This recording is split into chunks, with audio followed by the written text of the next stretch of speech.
You got French. What French?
Taking care of business.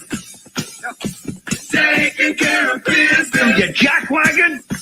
Taking care of business. Every day. Taking care of business. Every way. Taking care of business. It's all mine. Taking care of business. Working overtime. Taking care of business. Taking care of business. We've been taking care of business. We've been taking care of business. Taking care of business. Taking care of business.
Got nowhere else to go?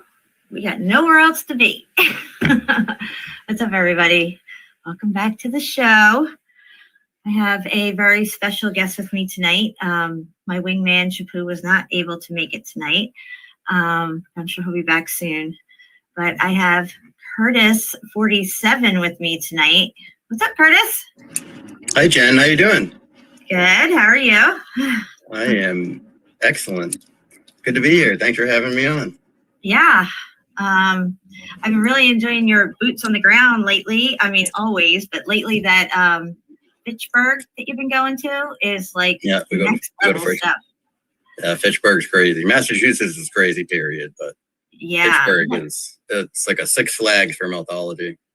So how far is Fitchburg from Manchester? From Manchester, it's about an hour. Okay. Yeah. Gotcha.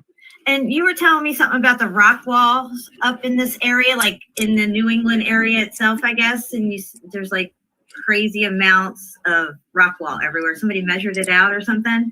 Yeah, there's a lot of stone walls, I guess they want to call it, here in New England. And the narrative will tell you that the settlers plotted out their land and wanted to grow crops, so they would clean the land and take the field stones and create these walls. And they just so happen that they're all just so perfect.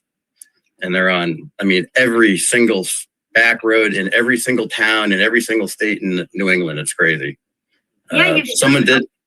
you showed a lot of it in a few of those videos, and also Shawnee B was coming up on it a lot too. And it reminded me a lot of the Sage Wall in Montana. It looks a lot like that. Yeah. A guy did a some kind of a LiDAR project. It's on. You can Google it, and I guess he's got it all mapped out. And I'm sure he only had a portion of it, but he's got 240,000 miles just in New England alone of stone walls. That's it's insanity. And we know that there is a rock wall that they found in Texas that runs through Texas and a few other states that's underground. And it pops up above ground in certain spots, but then it's underground again and stuff.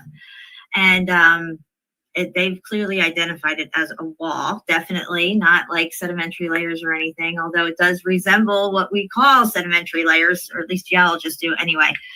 But it seems to be there's these rock walls everywhere, like as if everything, like we've been saying, was built out, like, you know, all of it.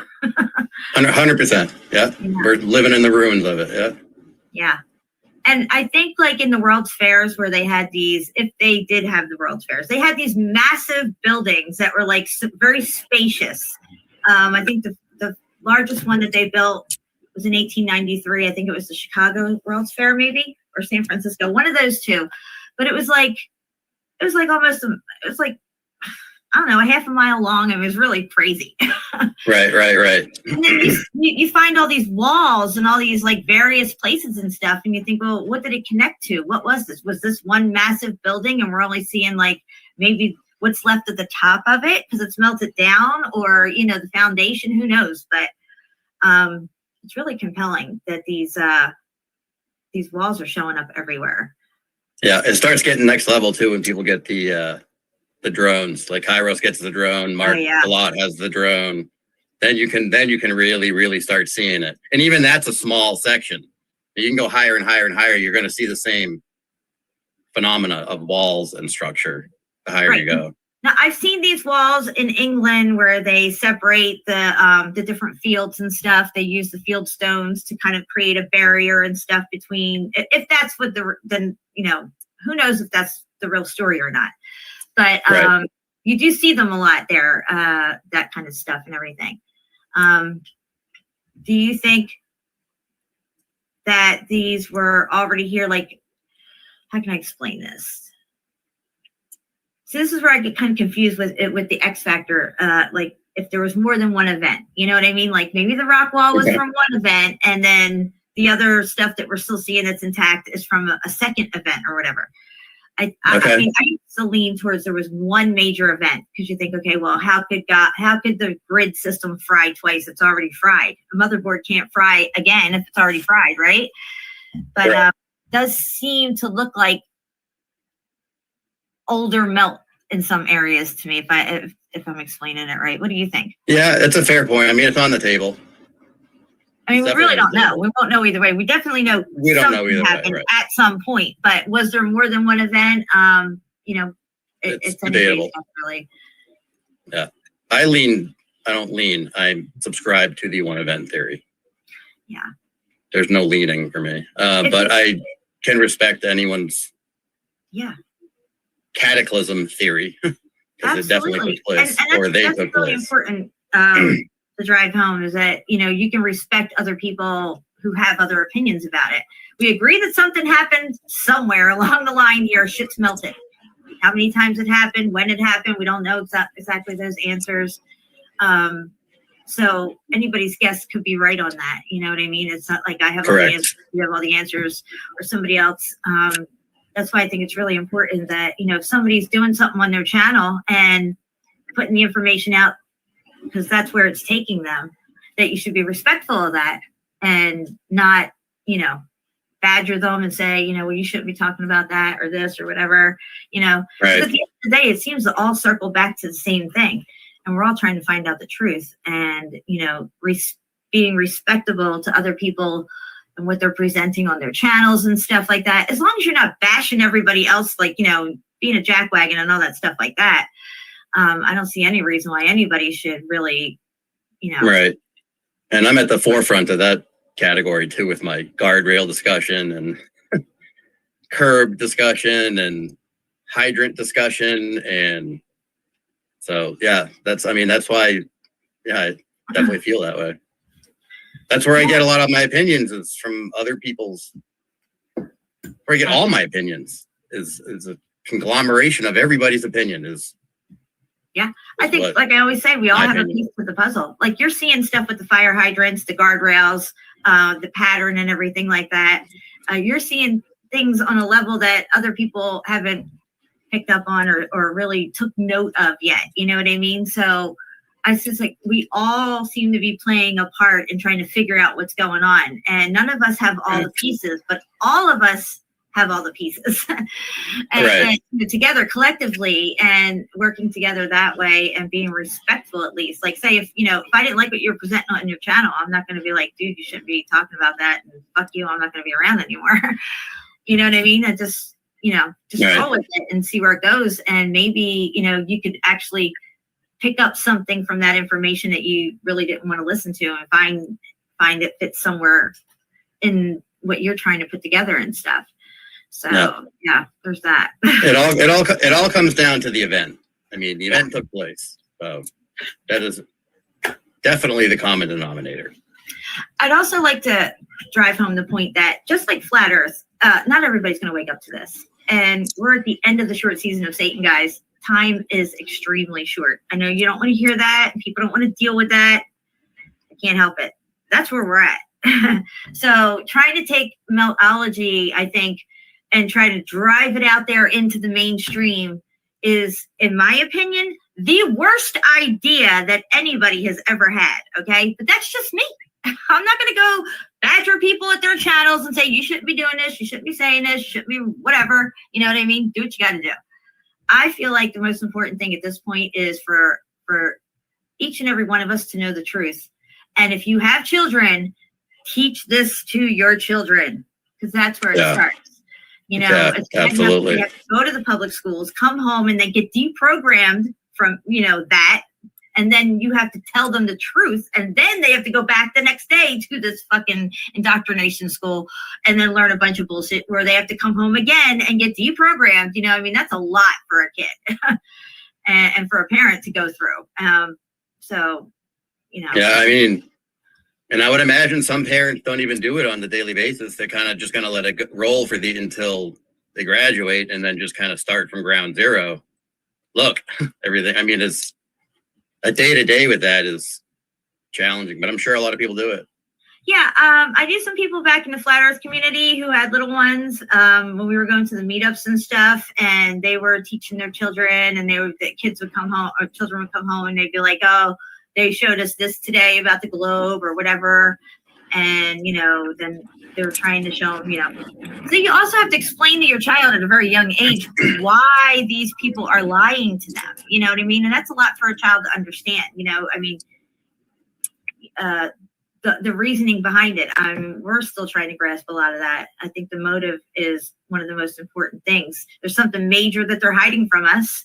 They don't want us to know about it. And they're willing to go to any length at all, any length, to hide it from us, to keep it from us, and to make sure that we never actually figure it all out, And I think if we get to the point where we do actually figure it all out, that's when they're like, they pull the plug, in my opinion. I could be wrong, but it kind of seems that way. Yeah, they go to great lengths to hide it deliberately. Yeah. Great lengths. I see more and more of it every day to what level it's on that they're hiding. What they're doing with NASA, the government, his story, archaeology, the timeline itself, where we don't even know what time it is, what day it is, where we're at, what we're on, what it looks like. We don't know shit about anything. Correct. I think we know we got it all a good beat on everything because we went to their friggin' colleges and schools and all this stuff like that. But we've just been taught nothing but bullshit. We're 31, guys. We'll be at 33 any minute, I'm sure. Everybody's checking that, see how many people's here. What's up, Red Storm? Hey, Jamie. AS is here. Johnny's here. RC's in the house. Sue's here. Melanie's in the house. She brought some glue. Extra crazy glue. Kim's here. Setting egg. What's up, guys? What's up, everybody? Usually I'm pretty active at chat, but I cannot seem to talk and chat at the same time. It's not my style yet. Yeah, you'll get there. I'll get there. I'm a work in progress, Jen. I've heard. That's good though. Yeah. This tops out at 33 no matter what. You're right, Johnny. I'll be below it and I'll go above it, but usually I land right there and stay there. I couldn't believe it. The other night I was watching, it was like 33 to chat.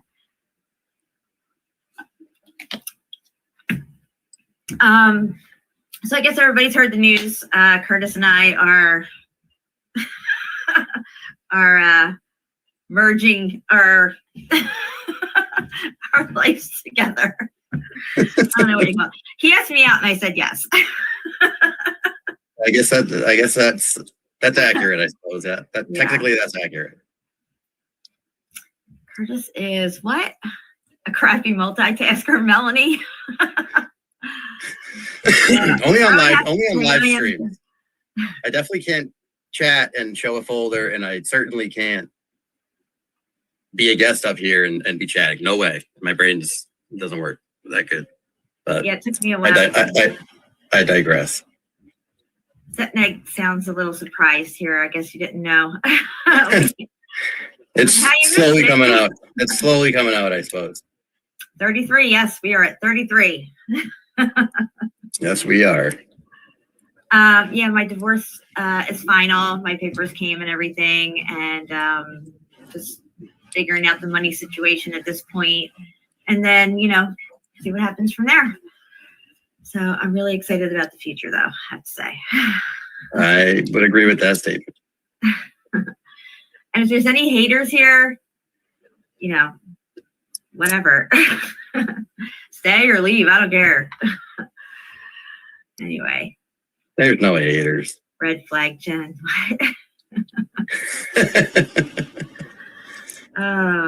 So I am going to have to dip out of here in a little bit. And Curtis is going to show some stuff he's got from his boots on the ground recently. When I go to do that, I'll be gone for like 10, 12 minutes.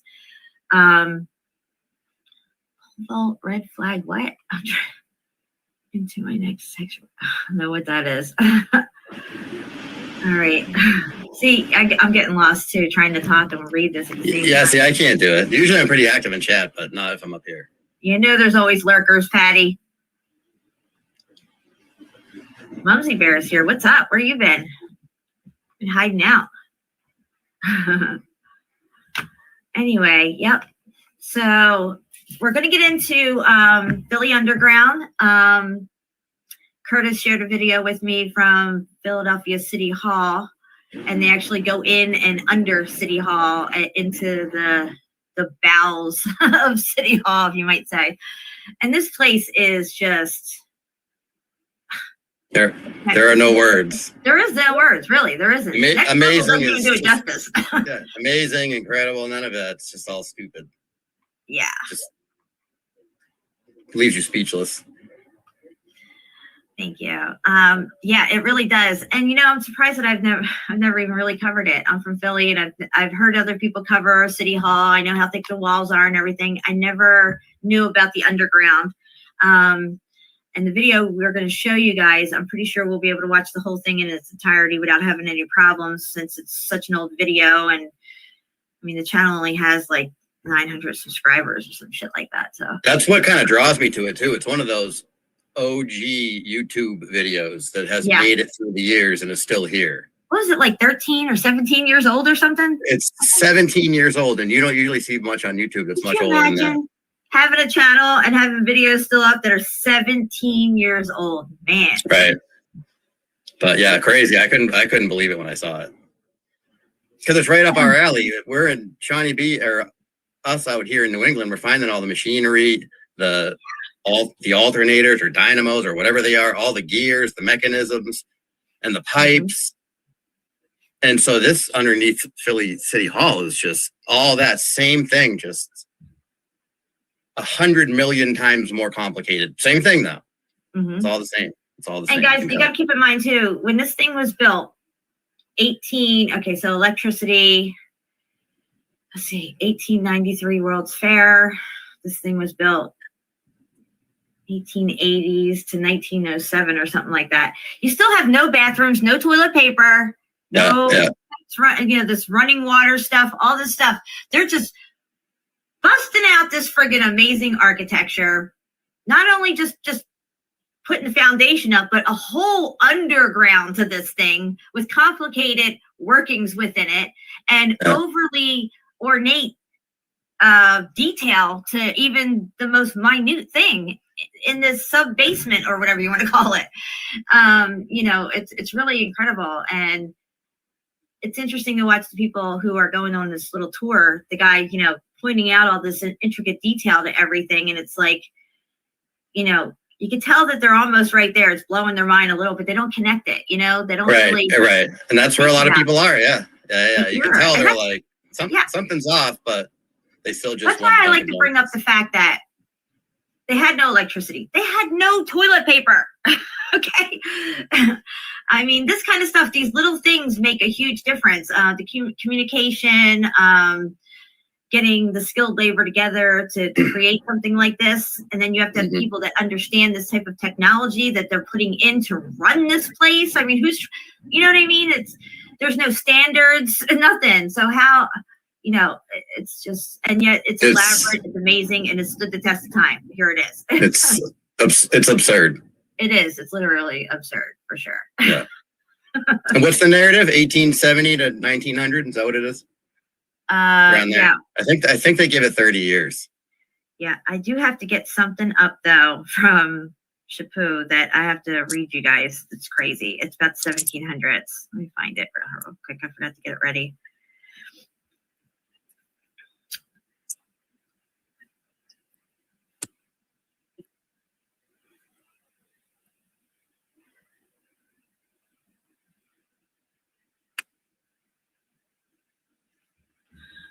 So, do you guys like the thumbnail? I created a little AI thumbnail. I thought it was pretty cool. I'm going to put that on a shirt. I love it. I think it's great. I love the "Don't Make Me Go Philly" theme, period. All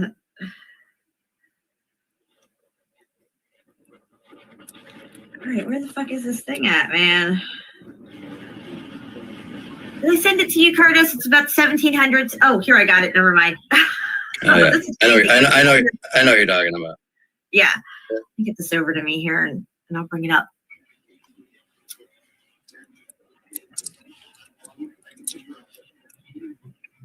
All right. 1 second. Here it is. Okay. Now, I never knew none of this stuff that we're going to check out here. I really didn't. But this is their narrative. Let me scroll down here and see what we got. Okay. All right. Okay. Let me just share screen here real quick. Yeah. Like you said, it's their narrative. So yeah, this is the nonsense they come up with. So in case you've ever wondered why they wear so many garments and long dresses and all this craziness and stuff like that. Can you see this, Curtis?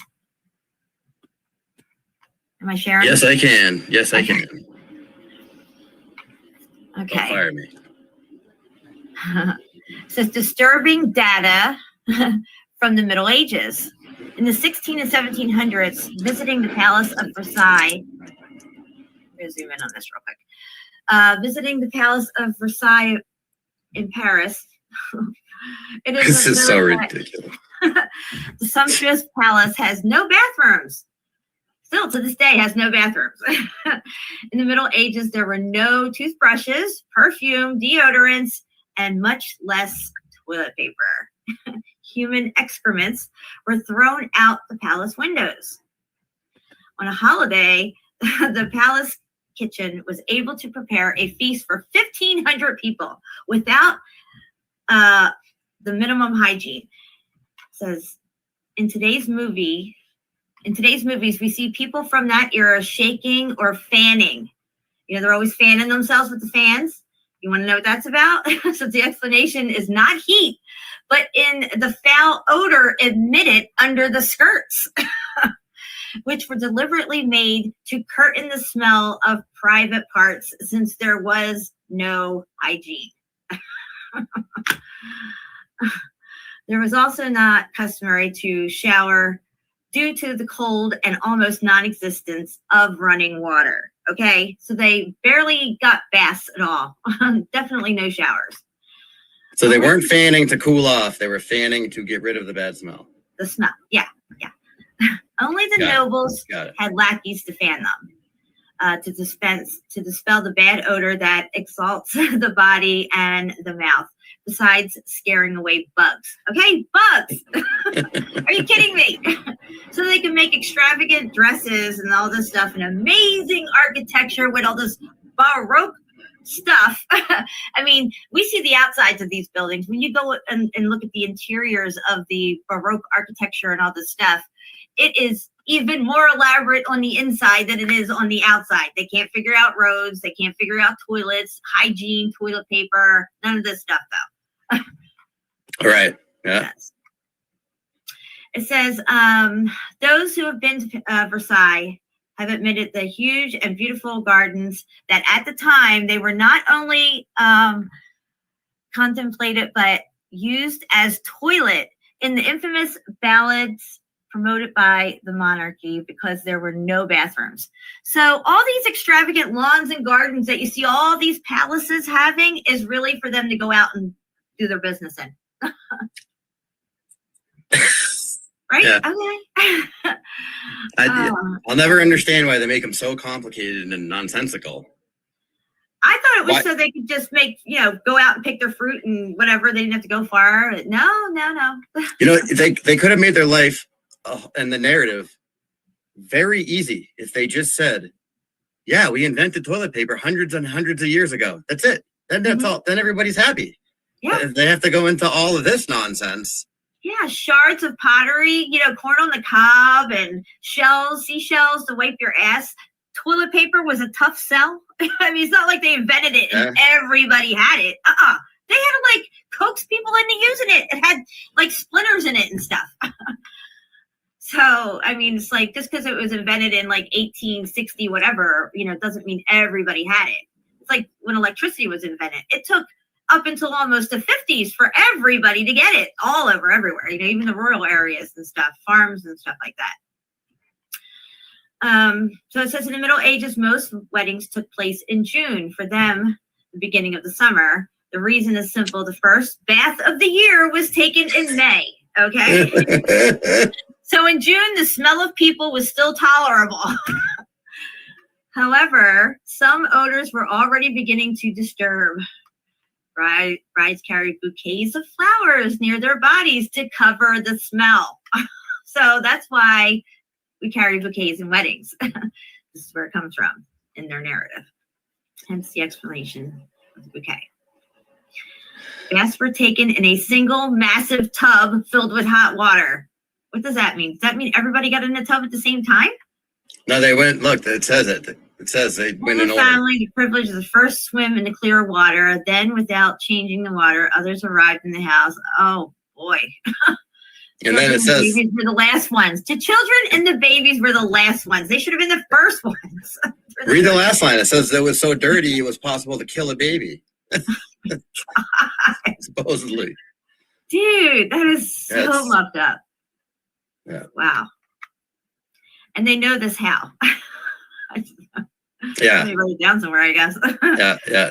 The roofs of the house had no sky, and the wooden beams that held them up were the best place for animals, dogs, cats, and cockroaches to keep warm. Okay, great.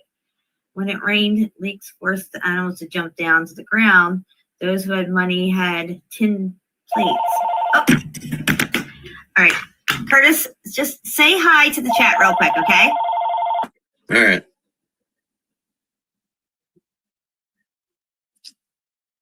What's up, chat? What's up, Jamie Crane? Hi, Kate. Rethink. What's up, dude? Hi, Have Bliss. Mesa, Mr. Mark Reeves. Melted Syracuse. Kimo Sabe. All right, I guess that's it. Okay. I got a lot of people, though. there's more to read here, guys, but I'm going to drop this link in the chat so you guys can check this out yourself and the pictures. It's a Facebook link. Hopefully you guys could be able to use it because it's a group kind of thing. But anyway, Curtis is going to go into a screen share and show you guys some of his boots on the ground because I got to dip out for 10 minutes and I'll be right back. So you ready for that, Curtis? I got to wait till you're ready so I can, okay, there you go, good. And then I'll be right back. Thank you. Yep. All right. I guess I'm just talking to myself here, huh, guys? All right. So we're going to show these boots. I have this folder ready. There's 900 pictures in it. We might be able to get through them all, but probably not. I'm just kidding. We're just going to go through some of them. This is a Red Brick Saturday in Lowell, Massachusetts in middle of November. And all right, so everybody can see this, right? I'm not used to being up here by myself. Gonna get rid of this. You guys can see my screen, right? And hear me? I think so. All right, this is with Shawnee B. I forget who was with us on this day. Just another random Red Brick Saturday. And finding all kinds of crazy stampers. Okay, 5x5. All right, good. And right away, this is one of my favorite pictures of the whole day. These kind of tunnels and water control systems are everywhere. This one's really not even a tunnel. It's actually round. I mean, it's not tunnel, it's pipe-ish. But and this one we couldn't really get to because of all the water, but we could lean out and look inside of here. Love it. Yeah, we couldn't get down in there. Actually, more over here too. These guys. But yeah, that's all blocking out, turning into granite blocks. This kind of stuff is everywhere in New England. This is the stuff we go out and we get together, and we got a pretty big group going now. But it's winter and it's getting cold, so we'll probably be taking a break for a couple months, although some of those guys, Shawnee B just goes out every day of the week. Look at this stuff. It's crazy. I love finding this stuff because these blocks right here are the same thing as these red bricks. It's all the same. They've just transitioned.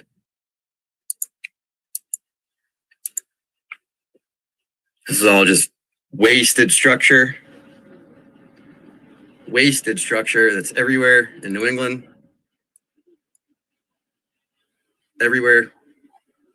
Literally, quite literally. Especially Massachusetts. It's like every town, every street, everywhere you look, it's just nonsense like this. This is a really badass gate that we found. This thing is like 10 feet wide, probably covering a similar hole as to that last tunnel we were looking at with the bricks. But look at this freaking old world gate. This is definitely an old world gate. Whoops. Now this thing doesn't lift up and down either. It opens and closes like a lid. So it has to like move on these hinges here. Up and down. I mean, you know what I mean. It does not slide up and down. So that thing was pretty cool to find. This is standing right over it. More feather and wedge marks per the narrative.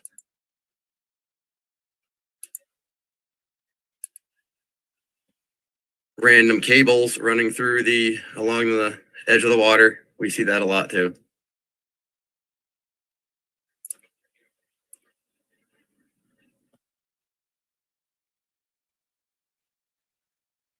More destruction in the water, all blocks, meltolithic blocks everywhere. Same as that's over here. It's all the same thing.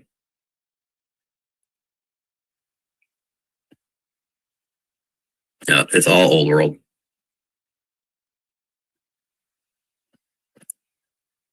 Look at this. Look at this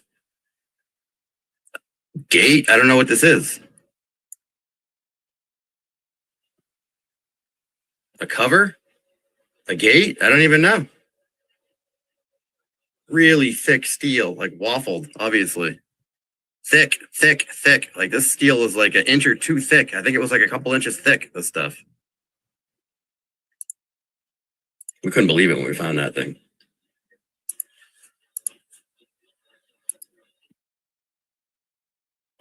More pictures of pipage and sketchy walls. Here's a floater. Johnny Brickseed has been there. This is looking down.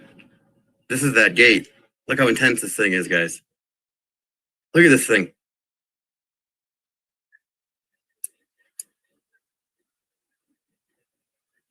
Like I said, it doesn't slide up and down. It has to lift up.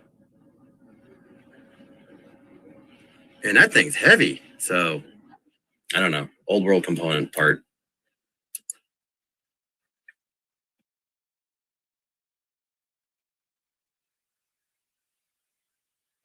All nonsense. X Factor nonsense. And it was not level either. It's tilted to the right, you can see, but it's definitely old world. Nobody put that there. Post event. Period.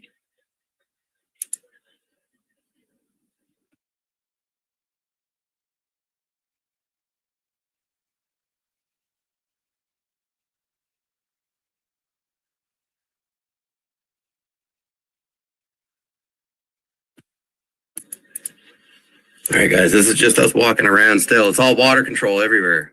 It's a whole structure. Decimated structure. And it's all water control. The whole thing is water control. You can see it everywhere. We crawled through these and to the other side and found more water control. This is all effed up, decimated structure right here too. It's all the same thing.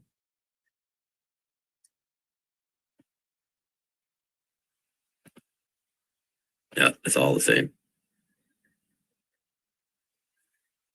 It's all the same. That's a brick.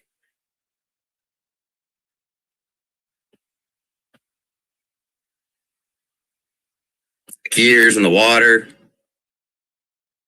Crazy old world machinery and gears everywhere. Everywhere, everywhere. In the woods, in the water, in the buildings.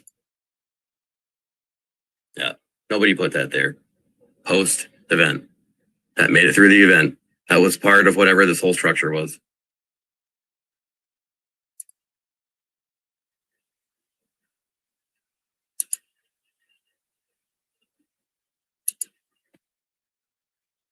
Yep, so we crawl through this thing and get to the other side.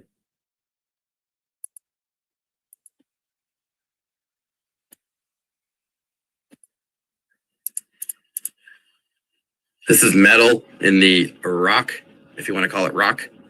It's almost, you almost can't recognize it. I didn't have my magnet with me, but it's metal. Much longer in the event, and it just looks like a rock. Nothing left of it.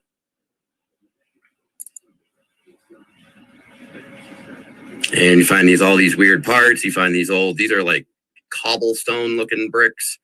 These are meltolithic blocks right here. And then I've been finding a lot of these radiator looking pieces. These are part of something too. I found one yesterday and other boots on the ground. This is just your typical wall. This is part of the structure.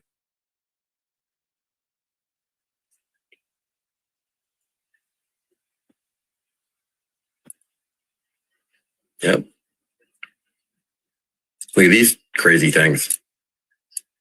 So these things had wheels on top of them, like a steering wheel. And you could spin them. And you'll see in the other pictures, they open and close these gates. Definitely old world.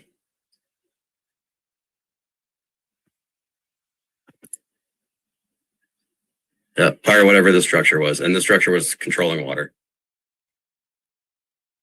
All right, so when you spin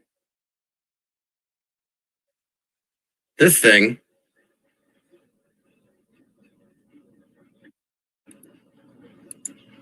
it turns these gears, which shift these wooden doors and open and open and close these canals right here, these little openings. It's crazy.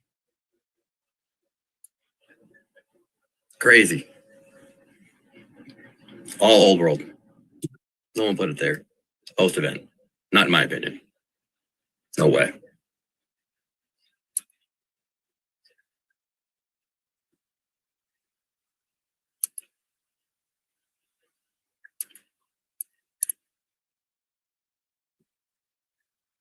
It's crazy pipage everywhere.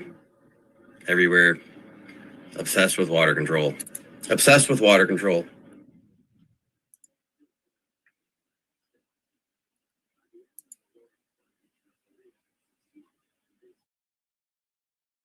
Yeah.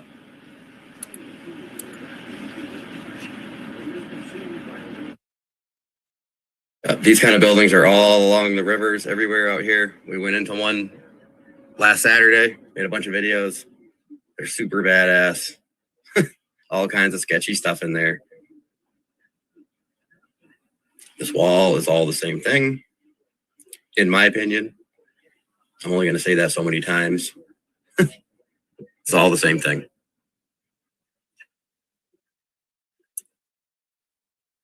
All of it. Look how janky it is. Look at all the different materials. And then here's that metal radiator looking parts right here. There's the wheels that open and close the gates. I mean, it was super complicated. Clearly, when you're there, it's clearly not built when they're telling you it was built. It's very obvious.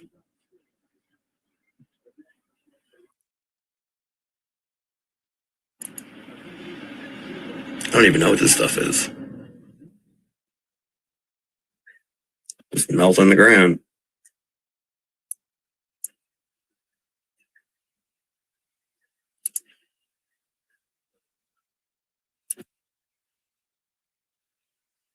You can see more structure over here. It's all just gone. Got wasted in the event. It was all here.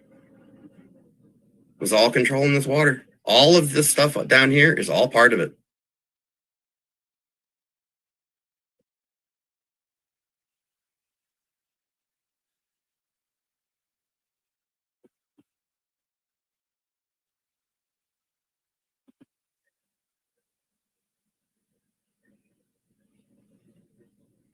This looks like wooden railroad ties here.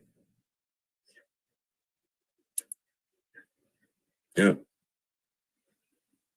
Everywhere, Massachusetts. That's where we took this picture. Nobody ever asked any questions.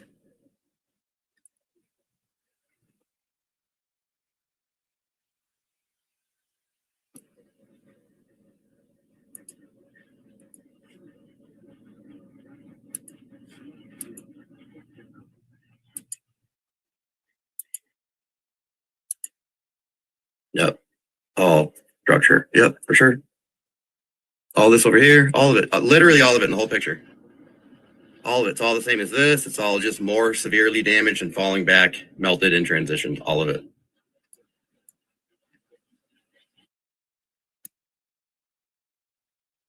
Really obvious when you're there walking around it.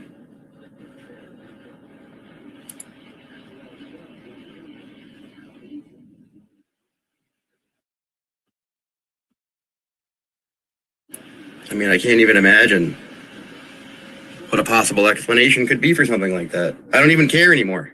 I don't even really. I mean, I know destroying narratives is fun and all, but I don't even care to look at the plaques anymore. I mean, I get a picture of the plaque for people that are first watching, but I don't even read them. I don't care less. I know it's all bullshit.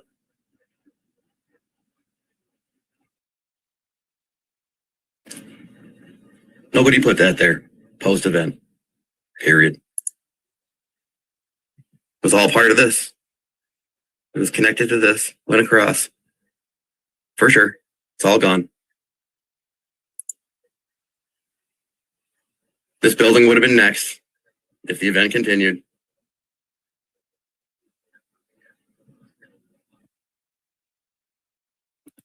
I don't even know what's in these pictures, guys.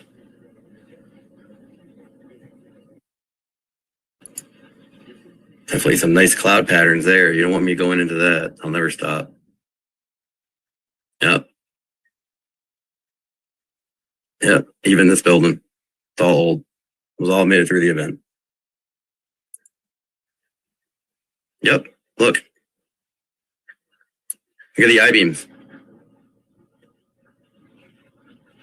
Look at the I-beams. Definitely something was here. This looks like some kind of hinge or something. Yep, but look at the I-beams.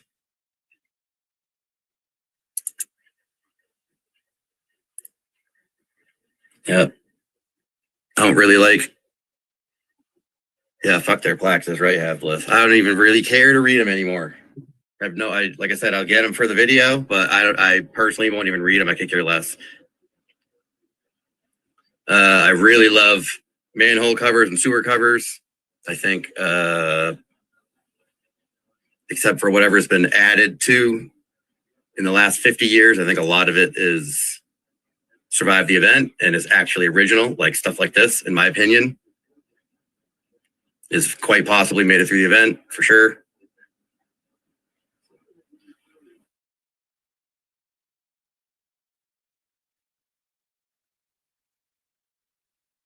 I don't know. Just very, very complicated, very heavy duty. Even these curb parts, the whole system is. Look at these things. They wouldn't even do this nowadays. This is all steel, this whole thing.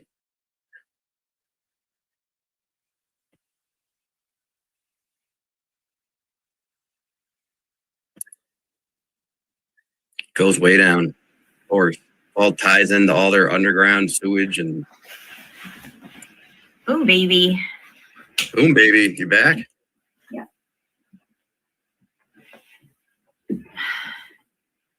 Oh, wow. Look at that thing.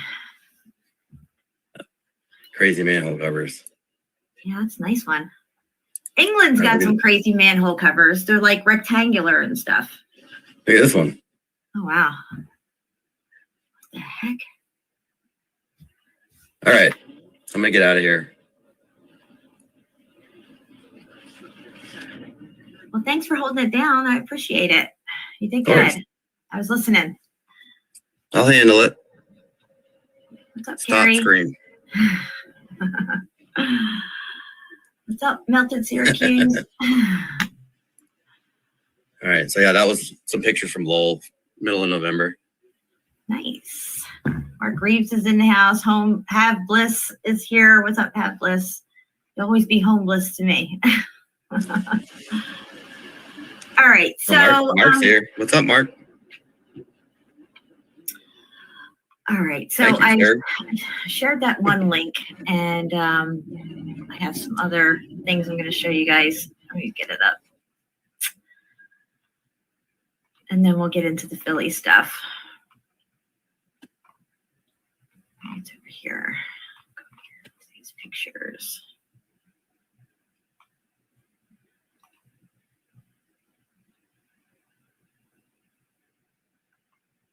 Okay.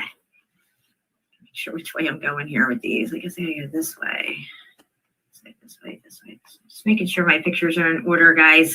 I don't want anything to pop up that doesn't need to pop up. Okay. All right. I'm going to get into a screen share real quick. Just some odds and ends I found on Facebook. It's not like it's memes or anything like that. It's just random stuff.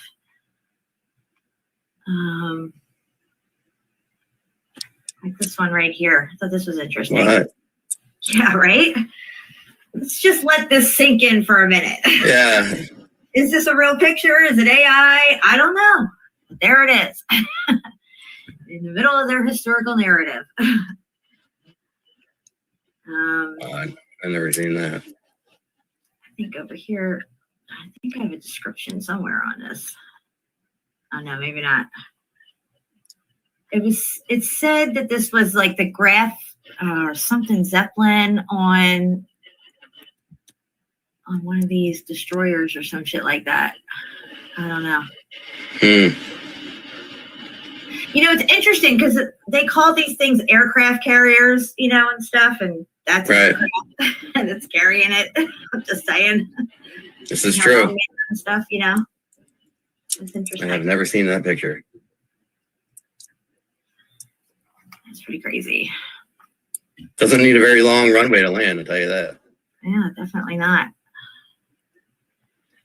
Okay, so this is talking about how advanced we are. Like we build like this brutalist type architecture here, which is really just ugly. But 500 years ago, Palace of Versailles, no bathrooms, no toilet paper, gilded with gold, statues, mirrors. Infallible. Yeah.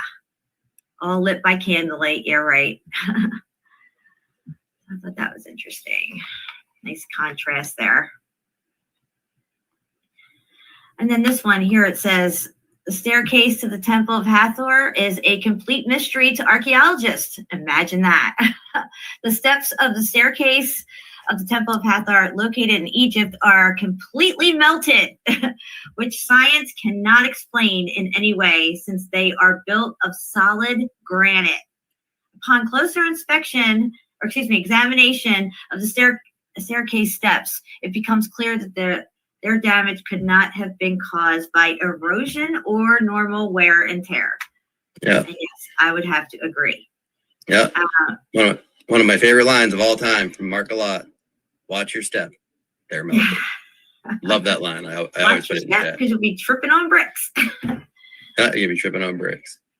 Now, this picture seems a little over-exaggerated, like somebody might have took what was already there and exaggerated it with Photoshop, because I've never seen it look this melty. Like, this looks like freshly melted. But if you look up the staircase, you will definitely see that they are for sure melted, and no doubt about it.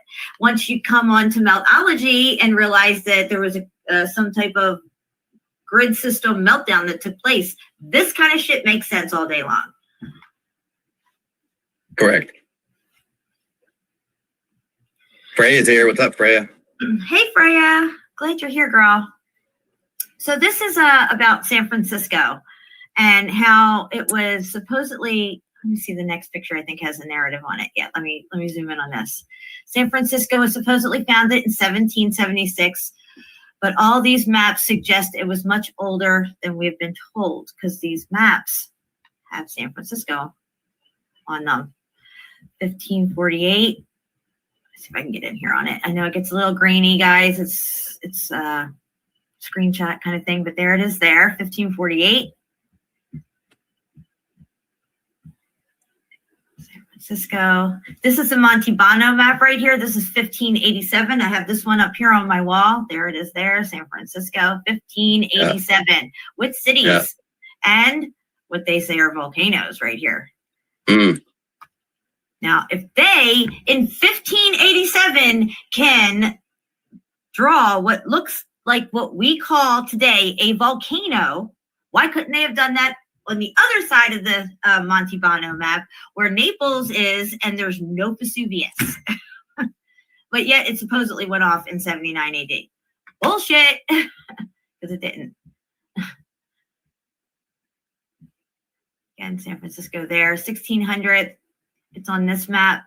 I can't really make out where it is, but they got it in there somewhere. And then I guess this is a close-up of it here. San Francisco. So yeah, it's showing up on a lot of the early maps, and that's no bueno with their timeline. It is no bueno. Yeah. The validity of all the old maps, though, to me is well, this is where you find the discrepancies, and these discrepancies and these holes in their narrative can only lead you to one conclusion. They made that shit up. Mm. And what was a fact taught to you in school that has been disproven in your lifetime? I like this. Be hard pressed to find one that is a fact that was taught to you. That's real. in my opinion, because historical narratives are all bullshit. The geological narrative is all bullshit. The globe model that they teach everybody, you know, you got to learn about geography and all this stuff, and you know, the continents and the shape of the earth, all bullshit. Okay, space bullshit. So what did you really learn? All of it. Like arithmetic and writing, you know? Correct. Yeah. I took a typing class. That was pretty helpful. Yeah, typing. I suck at typing, but I get by. I went to medical school with my sister in 95. 94, 95, and for medical assistant. And she just got out of high school. She didn't know what she was doing with herself. She's like, oh, you're going to medical school? I'll go with you. Turns out my sister is a freaking bomb-ass typer. Okay. Oh, yeah? Who knew, right? So they make us type out our spelling words for Latin. You know, like everything in medical field is in Latin. Like, you don't say nose, you say rhino and all this stuff like that. So you have to learn this whole new language. And you have to also take typing. So they make you type out your spelling words and everything. That's what you have to do with typing. So, you know, we take these typing tests too and stuff. And she'd be right next to me and she'd be like, they'd have us timed, they know the timer. And she's like, and I'm like, what the fuck? Like, who are you? So the logical thing for me to do was to pay her to do my fucking typing. There you go. I like your thinking. Oh, yeah. I was like, I'm here doing this for fucking 3 hours. She's like, boop, boop, boop, done. I'm like, here's $50. Yeah, that's what money's for. Oh, yeah. Easy money for her. I mean, I like it. If she could take like 100 words a minute without even looking at anything, like, yeah. Yeah, I don't know. She just took to it like a duck to water.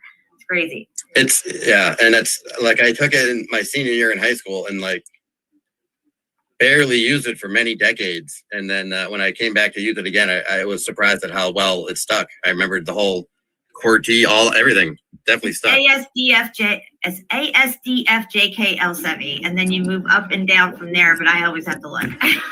Yeah, the QWERTY keyboard. Yeah, and I don't know if anybody else has experienced it or not, but my sister said that, I don't know if it's just her keyboard on her phone or her keyboard itself, like on the computer that she works from home on. Couple of letters have shifted positions or something. Guys, put a 1 in the chat if you experienced either your keyboard on your phone or your keyboard on your computer or laptop having a couple of letters switch their position. Because she said it's been really freaking her out. Because she's all about where this shit is and typing, and now it's like, wait, what? Why'd that move? So I don't know. Anybody's heard of that?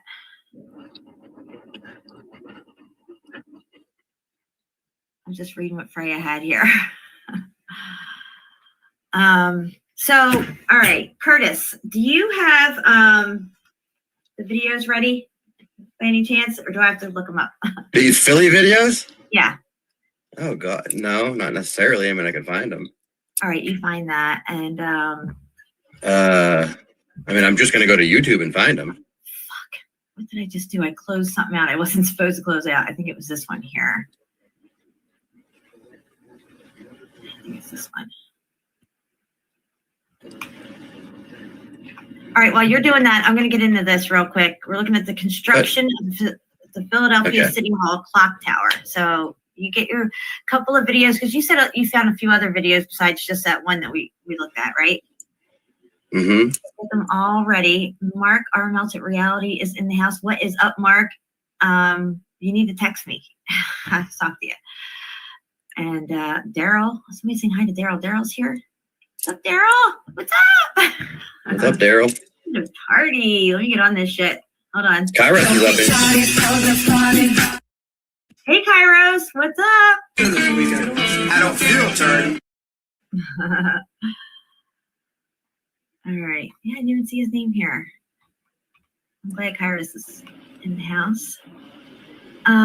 Okay, so let me get into this screen share real quick and we'll look at this narrative that they got going on here. This bullshit.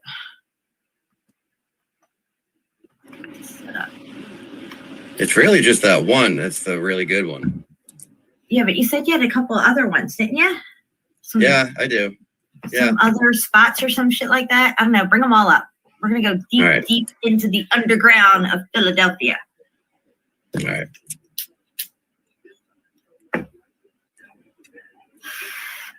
All right, so we're looking at the construction of the Philadelphia City Hall clock tower.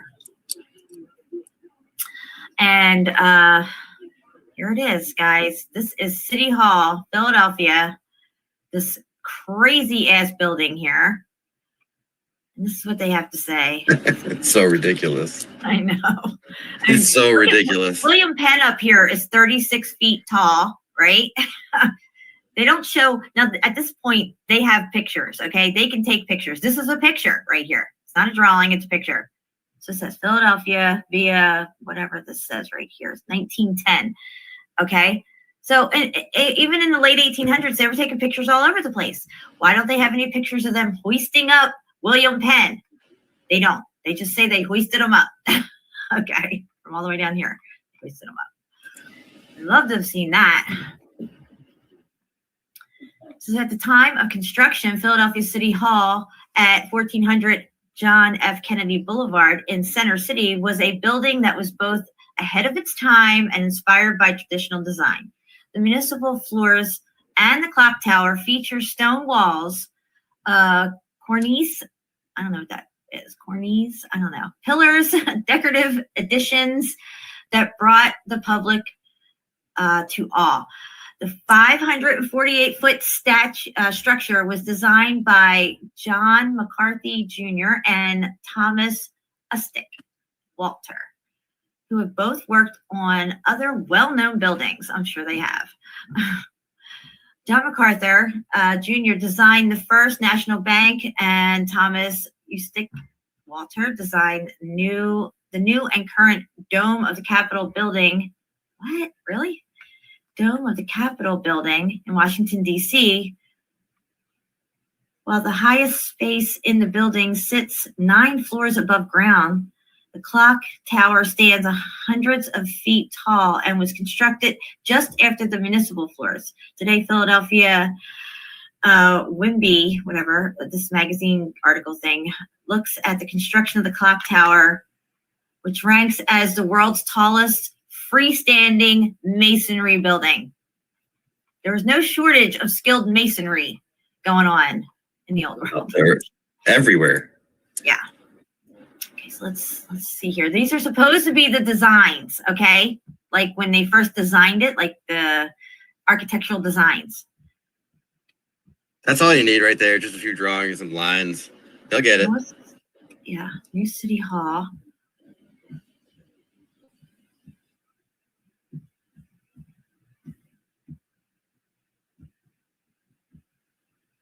So it looks like here they're showing the underground, because this is ground level right here, and then they have this down here.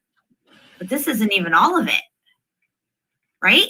Because what we're going to see in this video, it's way more than just this. You know what I mean? All right. Yeah. Yeah, that's definitely not all of it. Okay, city elevation 1880, image via John McCarthy. Okay, so here they're supposedly building this tower part right here, this long tower part in this picture. So you got barely a crane showing right here, right? It looks like a little crane thing or something. This is 1880 or 1886, maybe this is. Yeah, 1886. It's already built. And yeah, there's just that thing up there. Yeah. How easy would it to be to just cut this off and put that in there? You know what I mean? Yeah. The query is add crane. There's no people. Nobody's working on this thing. Cut it in half, add crane. Yeah, basically. Eliminate sky. Yeah. I mean, it almost looks like a mini looking at it. The whole mini thing is really, Oh yeah, the miniature cities and stuff? Yeah. And especially like the ones that were like 6 feet tall, the bigger minis. And yeah, they can totally pull a fast one on us with that stuff for sure. Because when you look at aerial photos of like San Francisco and stuff from the early 1900s, aerial views look just exactly like that model that they made of identical. It's scary identical. Yeah, it is. Construction of the building started in 1871. Previously, the site was a large square park similar to Rittenhouse Square and Franklin Square and was known as Penn Square. The site was tore up and the foundation for the new building was completed in 1873. The massive building was ready to rise. The municipal stores topped out. By 1882, the construction started on the clock tower. So even though their narrative has about 30 years combined to it for the build of this thing, it's still, in my opinion, when you understand the specs of this place and the ornate, elaborate, just Baroque style that it's in and everything, and the lack of pictures for construction. I mean, right here, look at this. There's no people, okay? Yeah, there should be thousands and thousands of pictures. I don't see anybody up here. Where are they all at?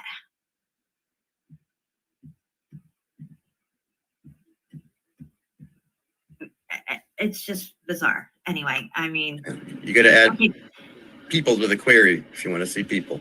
This part's interesting. I wanted to zoom in on this one here because here they're getting to the very top of the tower. So Philadelphia construction newly topped. Okay, so now they're at the top here, and all they got to do next after they get this stuff on is hoist William Penn up here. Okay, all right, so let's see if we see any people. Put a 1 in the chat if you see any people. Because I know I don't. I really don't. Ever. Got the columns up though. Deep Jed's up there. Where everybody is, I have no idea. Got to add people to the query if you want them in the picture. I agree. Okay, so we got some drawings here. This is supposed to be how they got William Penn to the top, okay? They don't have pictures like this, right? No. You get this, and then you get a drawing. Okay, so here's William Penn. Those look official. Yeah. So up here, we saw this picture, right? This one right here with the crane.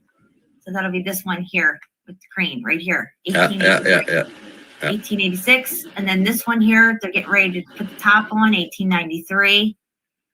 And then they got this here, and then they got to hoist up William Penn, which I guess this hoist right here, which I don't know who's going up on the top of this thing and sticking this thing all out here. I'd love to see how they did that. Yeah, how'd the crane even get up there? Yeah.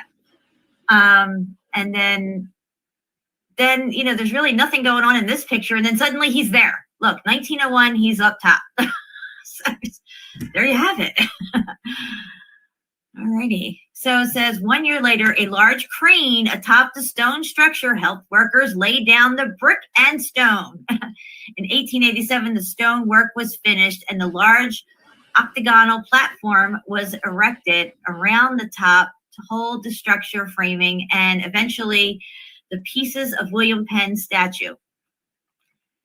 Framing was being erected on top of the structure in 1890, and the clock house and steeples were constructed. In 1894, the peak was reached, and the William Penn statue was lifted up in sections. Now, that's weird because on another site, they show William Penn coming up in one piece. All in one piece on the ground, and then they supposedly hoisted him up. Let me find that one. Where the heck was that other one? I think it's it might be this one here. Now that one we clicked on. What's this one? No, not that one. Oh, here it is. Here it is. I think I'm searching around for this shit. Okay. Where is this? Okay, here it is here. Because the sculpture would be viewed from a distance, Calder sought to interpret Penn in a highly legible way. He later claimed bitterly that the statue was incorrectly installed facing northeast instead of south, throwing its features into the perpetual shadows. In fact, early drawings shown the statue facing northeast towards Penn Treaty Park. I used to hang out at Penn Treaty Park. Anyway, the site's legendary treaty with the Lenape Indians. Okay. So they installed it twice? Is that what they're saying? They put it the wrong way and then changed it? No, they put it up and installed it the wrong way, according to this guy, but they said in the specs it was already supposed to be facing that way anyway, so that's what it said. He claimed later bitterly that the statue was incorrectly installed facing northeast instead of south, throwing its features into the shadows. In fact, early drawings showed the statue facing northeast towards Penn Treaty Park. So, I mean, that's kind of like contradictory, isn't it? Yeah.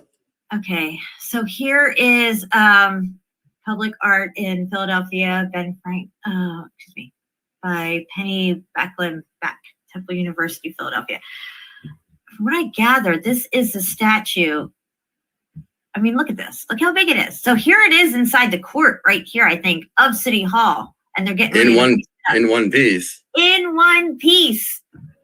In one piece, because they even say somewhere in something that I was reading earlier that they put it together in sections on the ground. Where is this? Here it is. Here it is.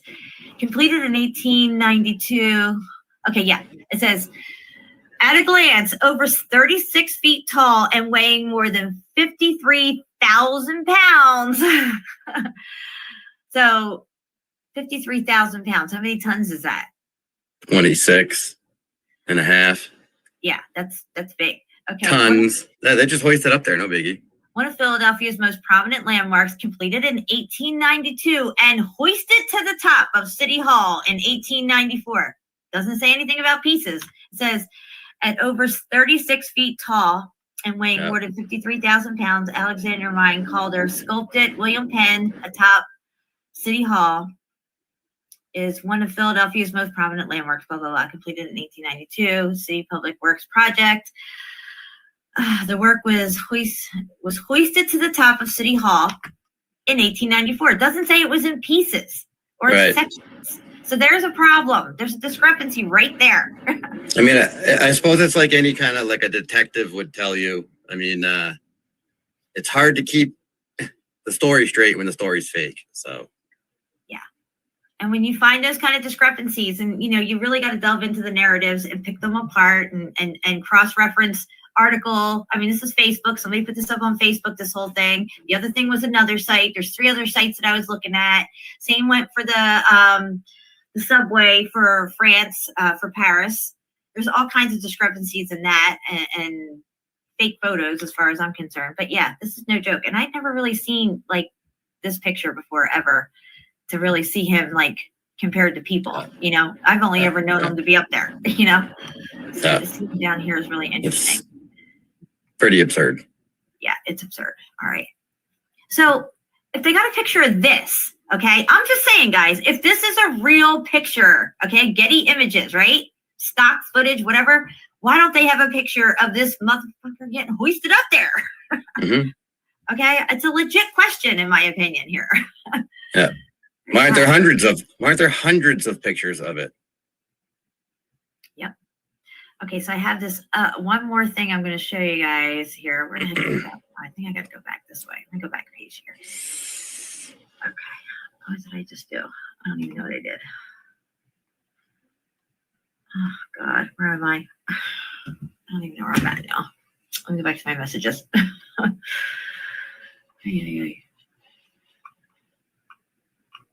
This one right here. This is interesting. 1908, picture of Philadelphia City Hall illuminated to celebrate Founders Week, the city's 225th anniversary. So here in 1908, now remember, 1893, they just turned on the World's Fair. That doesn't mean everybody has power. That's 1893, and now we're in 1908, okay? That's less than 10 years. Okay, so now they're illuminating City Hall, and they actually have a picture of it, right? But yet they have no picture of them hoisting up William Penn to the top of that thing and barely any construction photos at all. But we can get this. I think pictures of the lighting, including ones like that, are the biggest giveaway as to why they're fake pictures. I give that a 0% chance of being real, in my opinion. Not even 1% chance. That's 100% fake to me. I have not even gone over or examined it. I wanted to do it on live with you guys to see what we see, if we can see anything. So it's the same reason why you're looking at these, you're examining these World Fair buildings up close and you can't find the bulbs. Oh, we can't find the bulbs anywhere. Yeah. But there's all these pictures of it lit up. Yeah. Why can't you find the bulbs? Because there's no bulbs and nothing's lit up. It's all AI to me. Yeah. It's not even a question anymore. Oh, 8. They already got street lamps out here out front and everything. Okay. Yeah. I don't know who's stringing this stuff around here and down. And 1908. So 1906, the extension cord was patented. The extension cord, okay? Before that, there were no extension cords. And the guy who invented the extension cord, because I wanted to know where the hell were all these bulbs and how did they connect it all? So I'm like, when was the extension cord invented? It's a legit question. I looked up the patent. So it's 1904 and 1906. That's just the patent. That's not the manufacturing and distributing of cords, okay? The guy who invented it, his lamp wouldn't plug into where his table was, so he kept having to move it over, and he decided, let's make an extension cord for this. And that's the story of the extension cord, but it didn't, yeah. And then 2 weeks later, every World Fair was lit up with extension cords. They all have it. And this thing's that looks to me, that looks ridiculous. Whatever that's supposed to be. I think it's so easy to, that looks like a Hollywood actor with a cowboy hat on. What is that supposed to be? William Penn. Oh, that's supposed to be William Penn right there? Yeah. I guess. It's this Chumpy up here. This John. It looks ridiculous to me. Or just words that we use in Philly, John and Chumpy, to describe something like, I know, it's a Philly thing. Anyway, there you have it. So, yeah, no construction photos, but we get this sucker. I thought that was, I think that's really all I got on that. I don't think there was anything else on this site. Here, let me see. What the heck am I looking at here? Oh, what's this? Ooh, there's a whole bunch of pictures here. What is this? What is this? Department of Records? What are they putting in here? Sewers. To break in the sewer here. And this is what year? What is this? 1898. There's a break in the sewer. So the sewers are already in. Where's all the workers? I see some kids, some children there on the left. Yeah. Oliver Twist. I don't see any union underground pipe layers. It's crazy. Oh, this site's got some good old pictures in it, though. What is all this stuff? I'll have to dig around on this site. I'll drop it in the chat for you guys if anybody wants to explore and see where it leads you. Whatever, I haven't gotten a chance to fully check it all out. There it is. Hopefully the link works.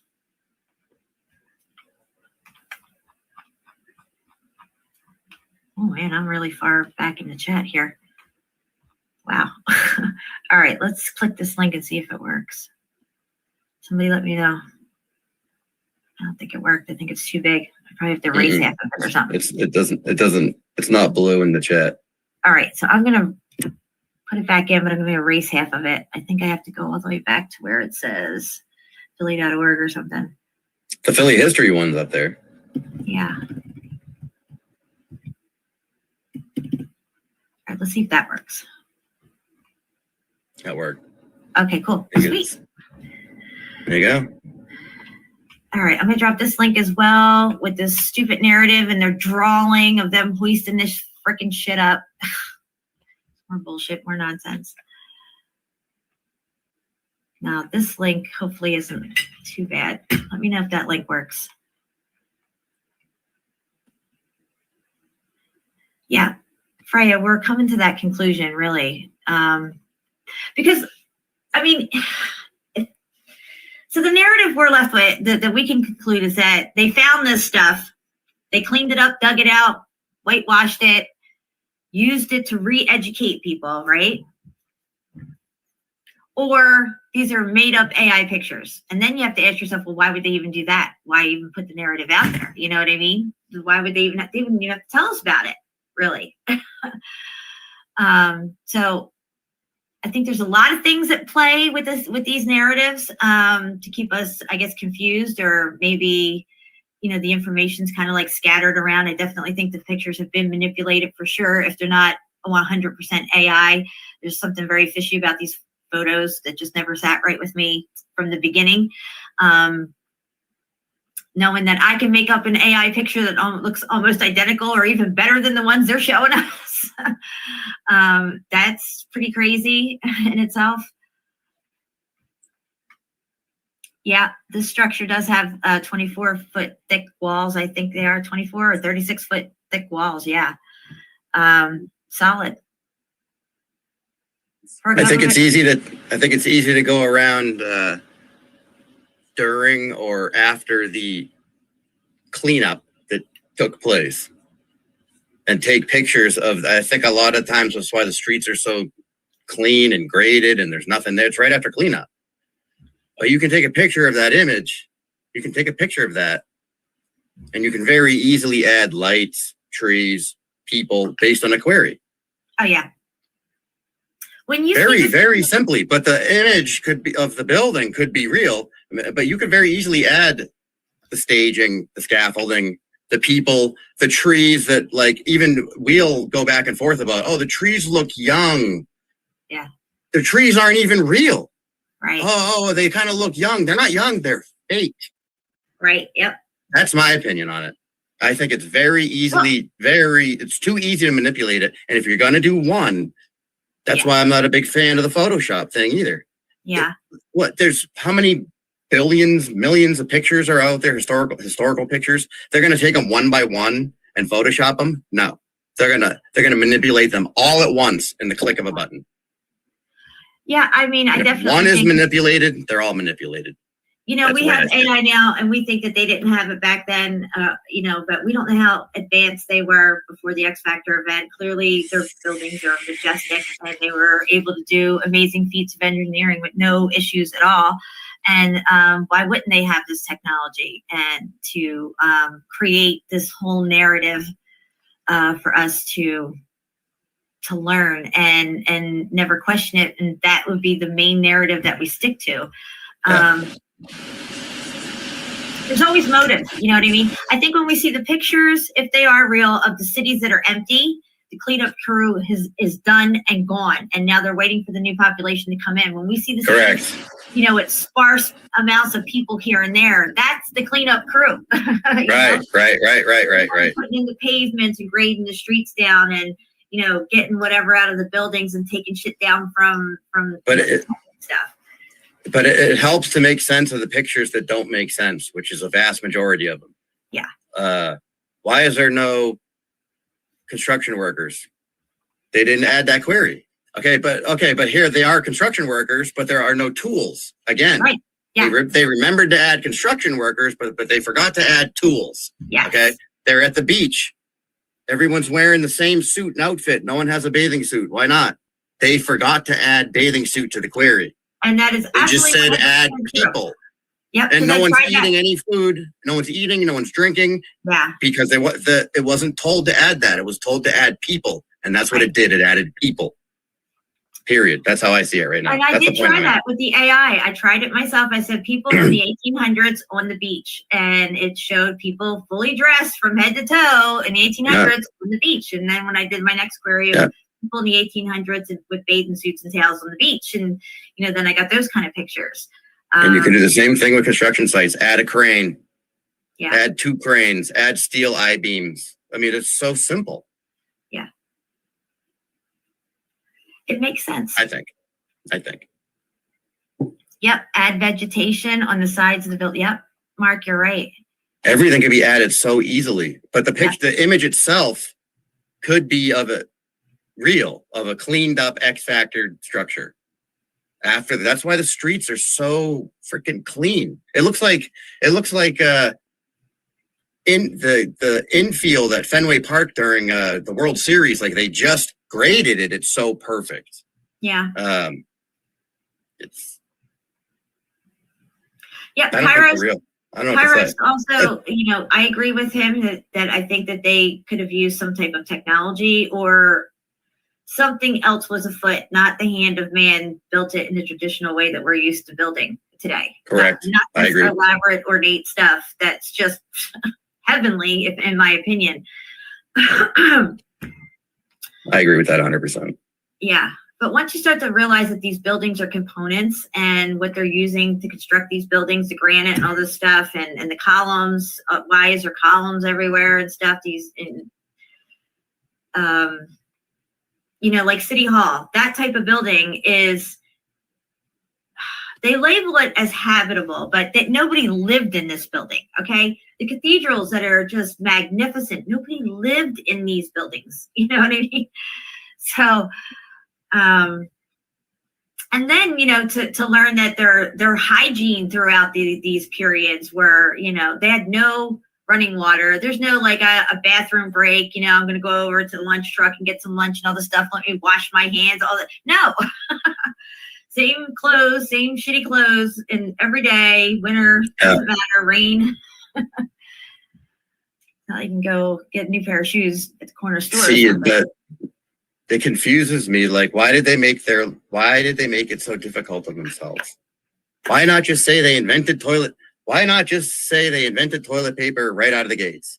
Why not say they invented the wheel way back when, instead of having people say, oh, they built the pyramids without the wheel?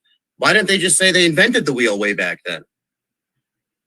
I agree. They have a natural progression to their to the industrial age, to the inventions that came down and everything. But then you think, okay, thousands and thousands of years go by.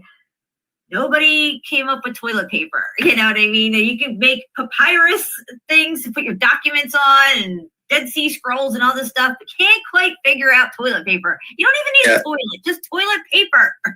What was that crown you were talking about earlier? Yeah, the Royal Crown of Russia. What year was that? I'll look it up right now because it's just it's was amazing. It prior to toilet paper? Yeah. Okay, let's call the the Imperial. Excuse me, it's the Imperial Crown of Russia. We did a live stream on it a long time ago.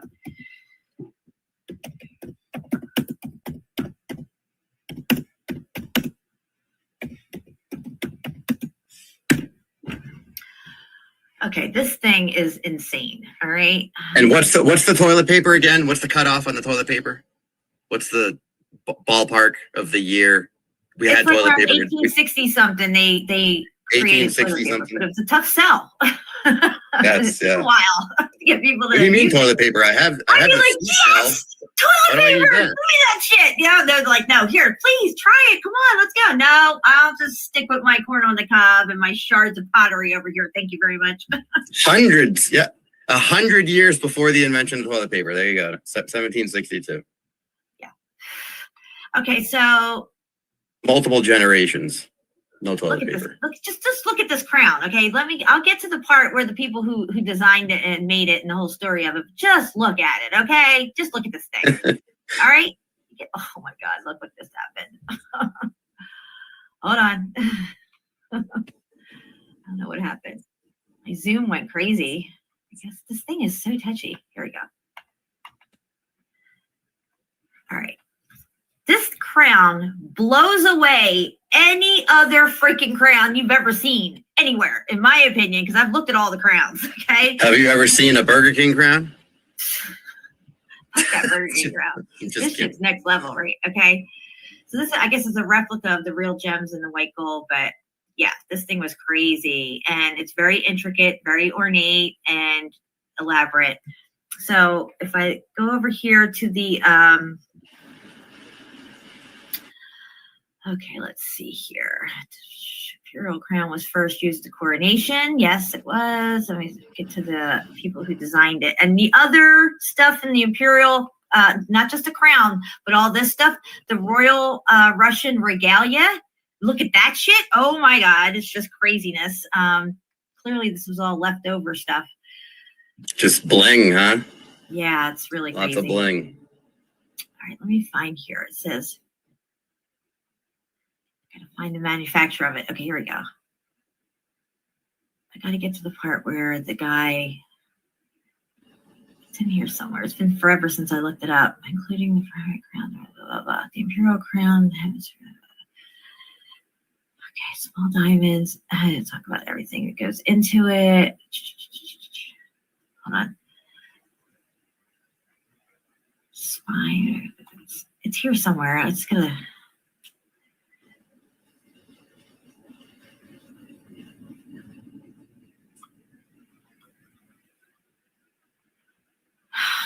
it's here somewhere. It's been forever since I looked this up.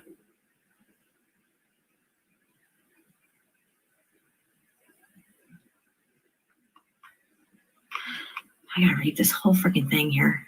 What are you looking for again? I'm looking for the two guys that worked on it and how long it took them to build it.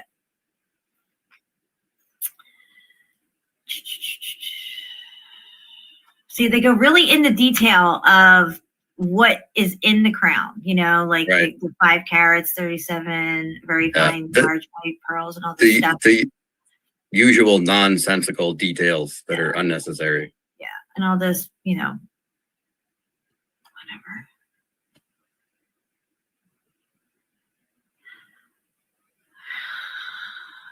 Okay, I don't know why they don't have it in here. I thought it was like 2 months, but It is. It is. I just wanted to actually find the sentence where it's Queen Catherine. Okay, Catherine right here. She wanted the crown made for the coronation. They had 2 months to make this crown. 2 months to make this crown. 2 guys, 2 months made that crown with no electricity at all. Made that. they got it. No big deal. Yeah, I mean, I wanted to find the exact sentence here. This is not the site where I originally looked it all up or whatever, but it doesn't seem to say it in here. Anyway, See, to me, again, unnecessarily making their life more difficult because that obviously didn't happen. Why even say it? Yeah. Why say it? Is it a mistake? So they must have worked. Is it an AI query mistake? They had to have worked 24/7 around the clock. These 2 guys for 2 months straight to bust this shit out. I mean, to bust that out, there ain't no breaks. There's no sleeping. There's just nothing. It's just all crown to get this shit done. Crazy. Let's see here. Okay. I can't really find it in here, guys, but if you look up the history of the 2 guys who were commissioned to make the crown, okay, they had 2 months. I mean, why would they put 2 months in there? I have no idea to make this. I mean, 2 years? That sounds like they Right. I could possibly swallow that one. But 2 months? Yeah. 2 months in our time frame, they could do it. With our technology now, I'm sure they could bust it out in 2 months, but not then. Yeah, I don't understand why make their life more difficult.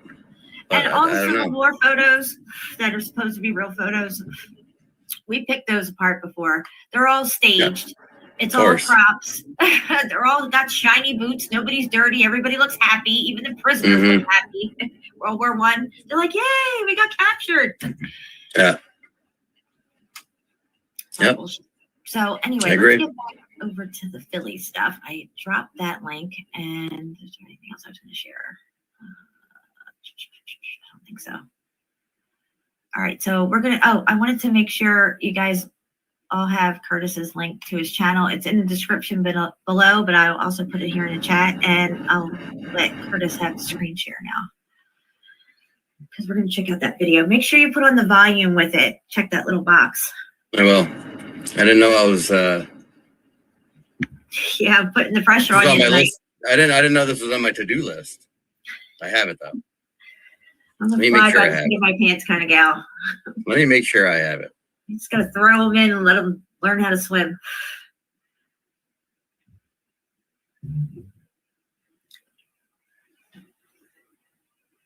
I don't know, Mr. C, what the relationship is between radium and helium. I have never even really looked into radium. I know it was used quite frequently in the past for all different types of things, not just heating. And then they've done away with it. It's all a controlled narrative. Look, if the one thing that I've learned across this journey here is that they're not only controlling the narrative. If you want to control a narrative, your best bet is to create the narrative that you're going to control. It's all about creating the narrative. And that's what they've done. They've created all these narratives, which puts them in control of it all. It's not like they have to control something that's already out there. They created it. Did it work? Yeah. Just go to your tab that you want to. Okay, so this is the 17-year-old video. Okay. This is underneath Philly City Hall. Okay, I don't see it playing though. I get it. Okay. I'm just making sure it's everything's legit. You're good. You're good. 17 years old. Yeah, this is pretty awesome. This is like the same stuff we find in the mills, just 100 million times more crazy. 2 blocks south and another era in time stands one of Philadelphia's most familiar sights, City Hall. It officially opened in 1901, but the foundations of the building were laid 30 years earlier. Today, the basement of City Hall, extending under the entire 4-acre site of the building, is a time capsule of Victorian Philadelphia. This is the old dynamo room here. So he's talking about a dynamo. They spent a lot of time there. What happened? What went on in this room, George? This is where they generated most of the power, some of the electricity, some of your heating.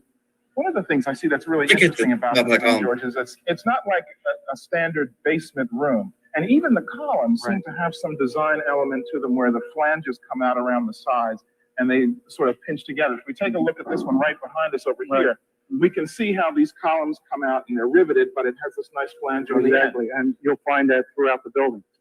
I bet you will. And this is just as articulate as the old.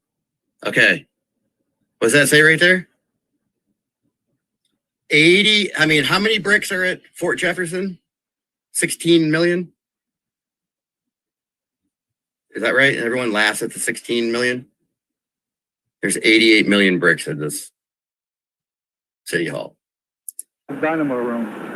It's awfully noisy in here. Well, that's because we have a lot of compressors going right now, and also one Another dynamo room here to heat up the hot water for domestic hot These water. pipes are crazy. Insane.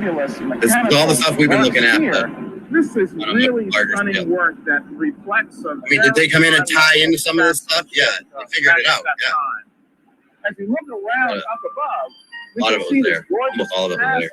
Iron structural work all Look at the around brick ceilings. periphery of the room. You look at the beams, these arch beams that they have going across here, coming off the top part of the apron, how intricate they are cut out with the design. 88 million bricks. You don't have that anymore. What you have in new construction today, you just have a piece of I-beam that's going across there. So it almost looks to me, it's very reminiscent of this being like a church almost.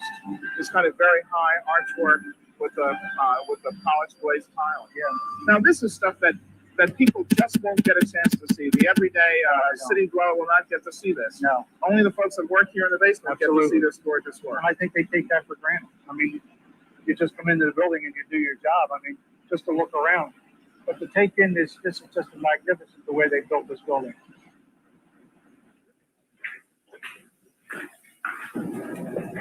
Oh, George, this is some room. It's been about 15 years since I've been in this room.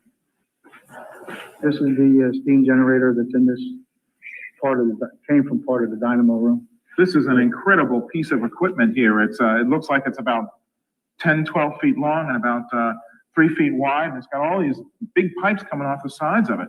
It looks like this hasn't been used in a really long time. Derek, as you can see, this is part of the turret and the foundation to carry it, and it works its way all the way around.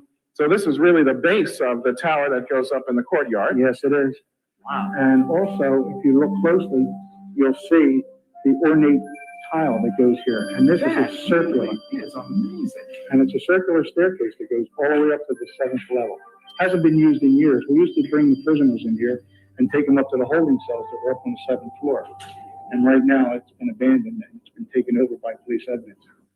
And as you can see there, look back in here, and I assume that what they have here is, back in here is the underside or beneath the courtyard. This is really an And amazing I believe town. that at one point in time, that's where the coal was delivered.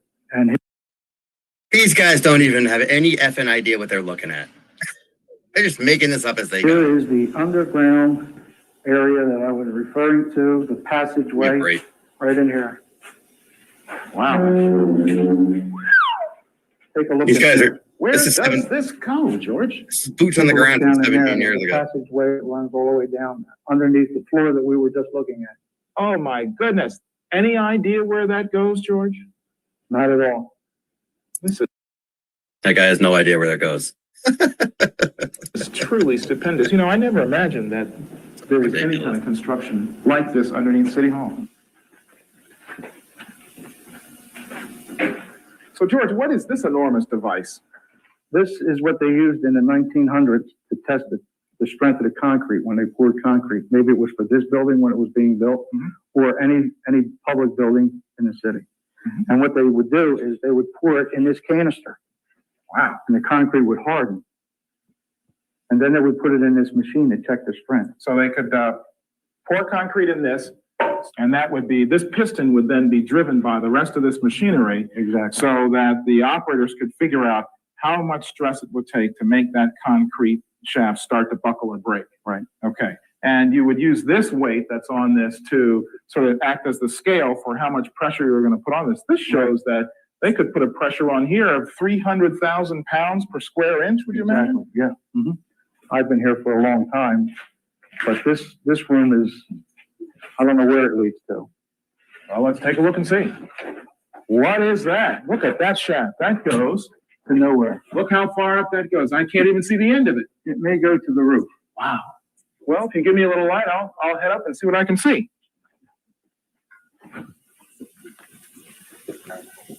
This triangular shaped sort of chimney, I cannot see the end of it at all. Right out of sight.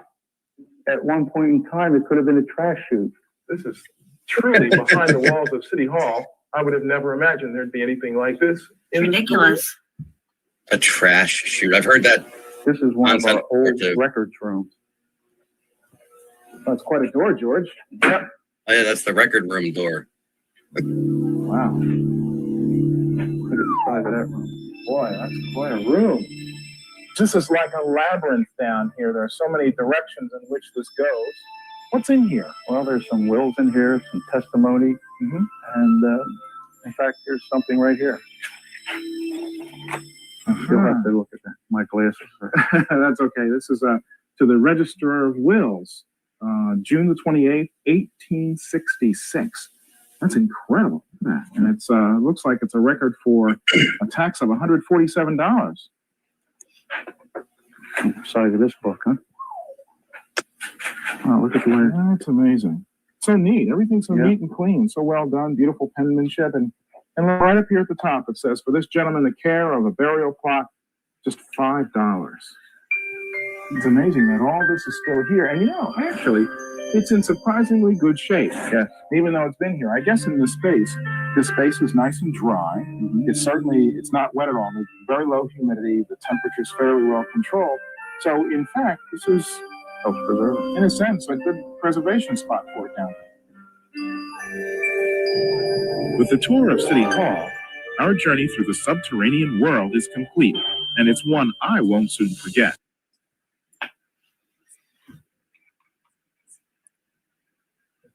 Is now open to tourists, though only its historic section. It's this one that's crazy. But it's not, It this is one is said not. that a woman named here the first.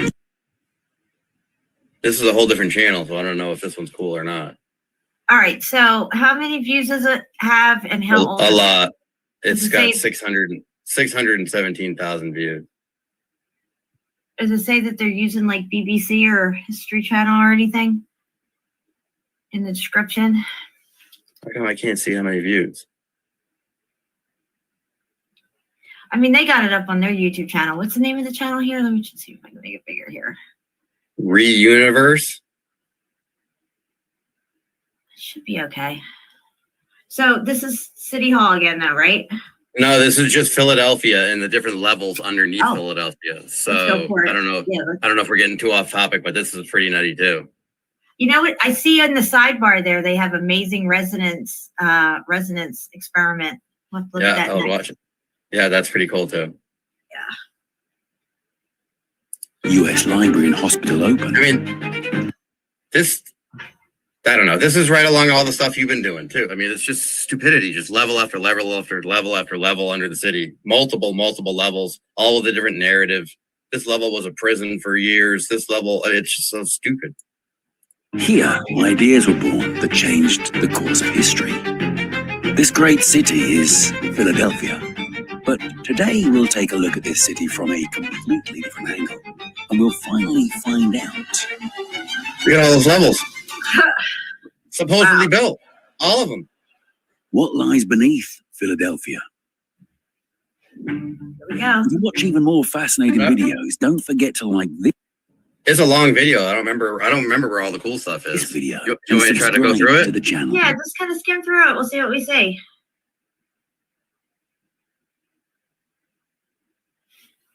Look at this. It's like we're going into the substrates of the motherboard. 1 feet, you might occasionally find not just lifeless utilities, but the piercing echoes of voices from the past.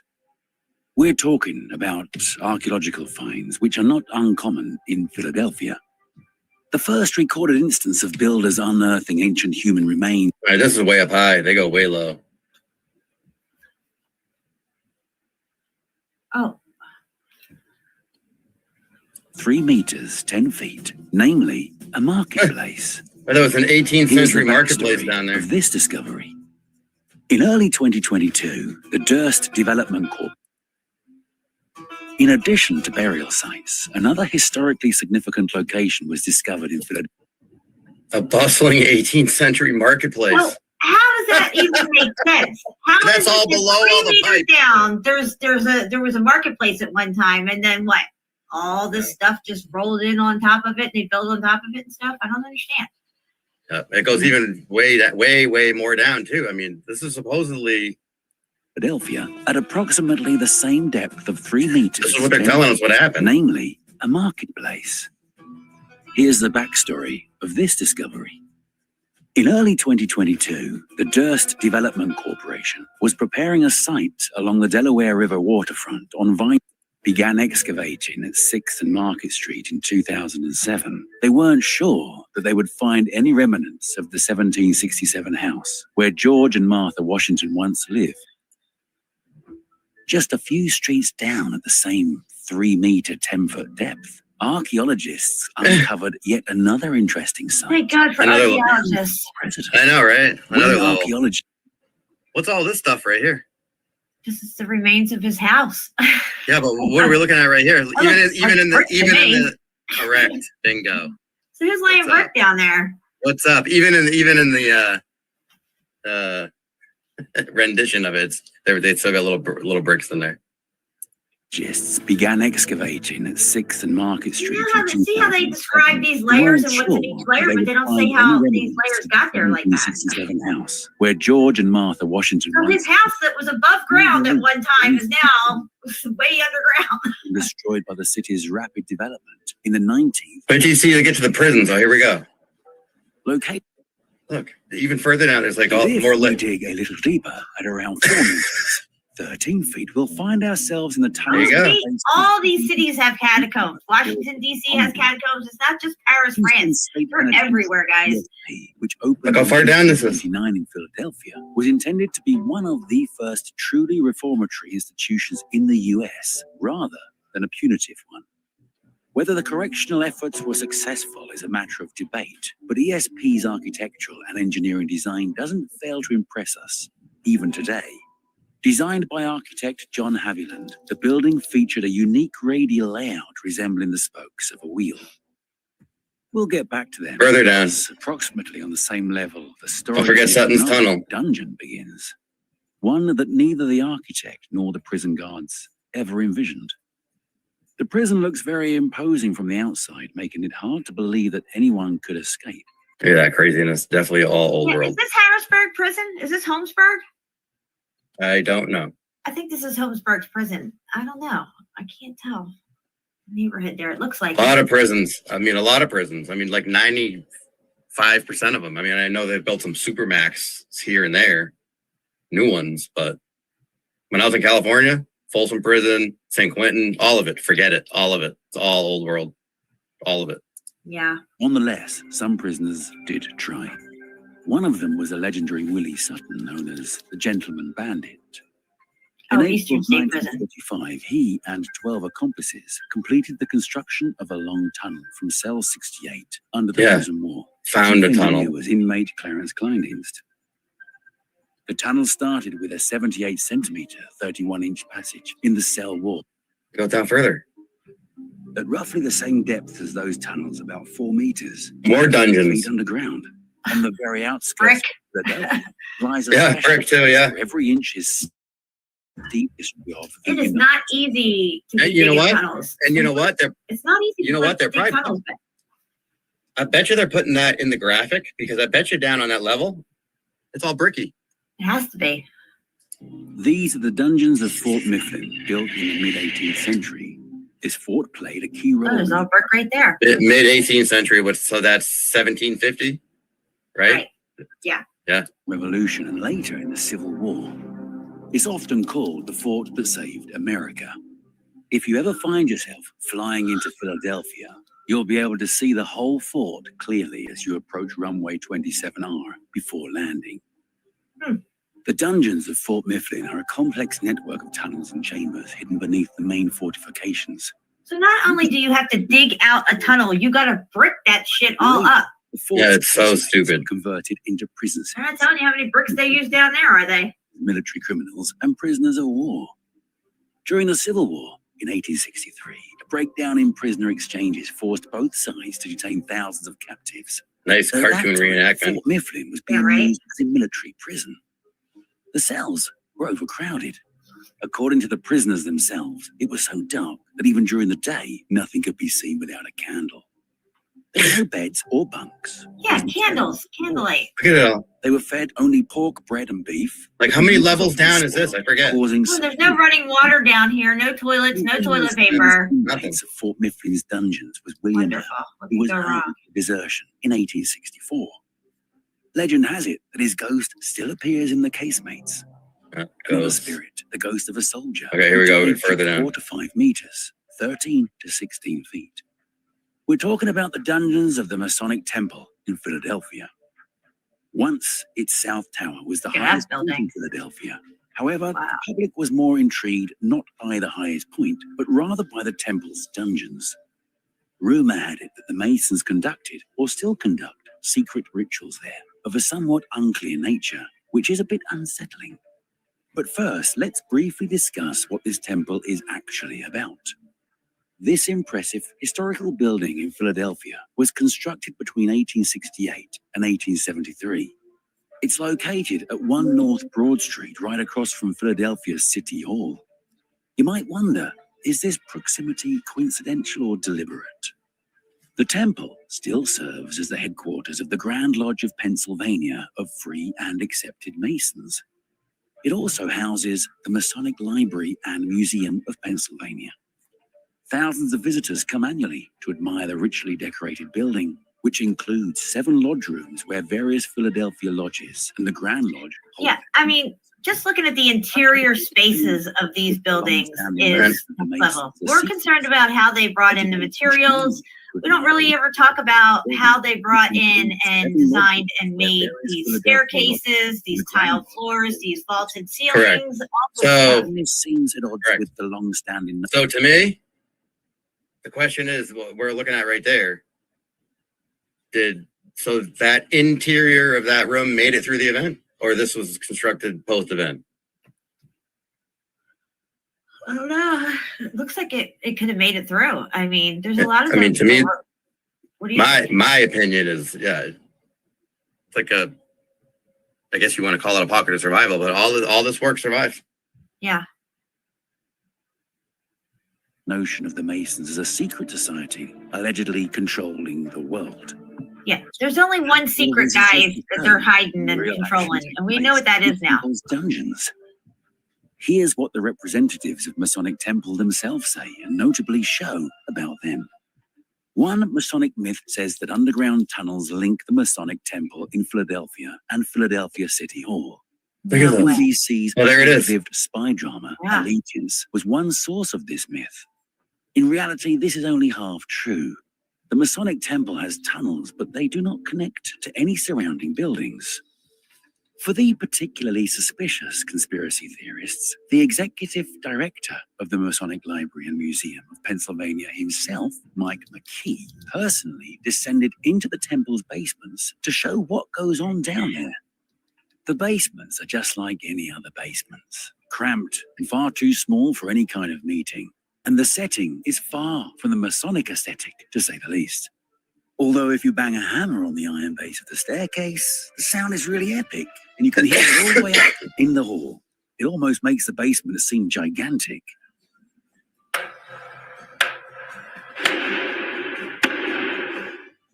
Well, one must admit this tour will hardly convince everyone that there is nothing particularly secretive at the Philadelphia Masonic Temple, especially since McKee himself is a Mason, a member of Jerusalem Lodge number 506, Philadelphia. And sometimes it seems as if nature hints that there's more to this temple than meets the eye. But even if those mysterious tunnels under the Masonic Temple don't exist, or if they are simply not shown to us, we do know where you can find some tunnels. However, there's no hint of mystery there, and they weren't exactly built for people. Incorporated into Philadelphia's... Ken, they're not built for people, for people to live. A little backstory here. More levels and levels Much and of levels. Pennsylvania is covered in rivers and streams. Home to 6 major watersheds, the state is practically seeping with water.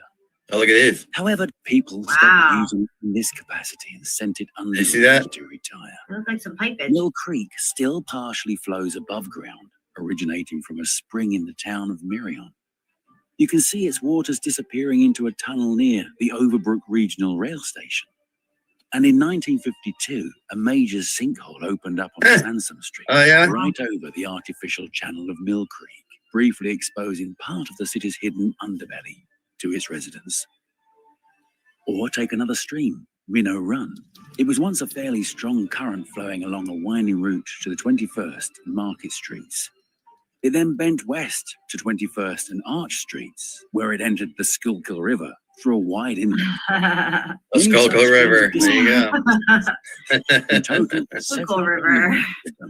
The largest of these now flow right along the streets, only underground. But there is something else that follows similar routes along the streets. These are also tunnels, but much more serious than sewer ones. We're talking about entire railway lines running right under the streets and buildings of the city. Also, Forget about those. Up to 9 meters, 30 feet. And this isn't the subway, but a real railway used by heavy freight trains. For example, the tunnel under the Benjamin Franklin Parkway is used mainly for transporting goods, connecting various parts of the city's industrial and commercial network. It plays an important role in Philadelphia's transportation system. This underground integration into the dense urban environment allows freight transportation to move without disrupting traffic on the surface. But sometimes incidents As if they did all that, too. For instance, in 2018, a rail car derailed in the tunnel near Paynes Park Skate Park at around 8:30 a.m. Fortunately, no one was injured and no hazardous materials were spilled.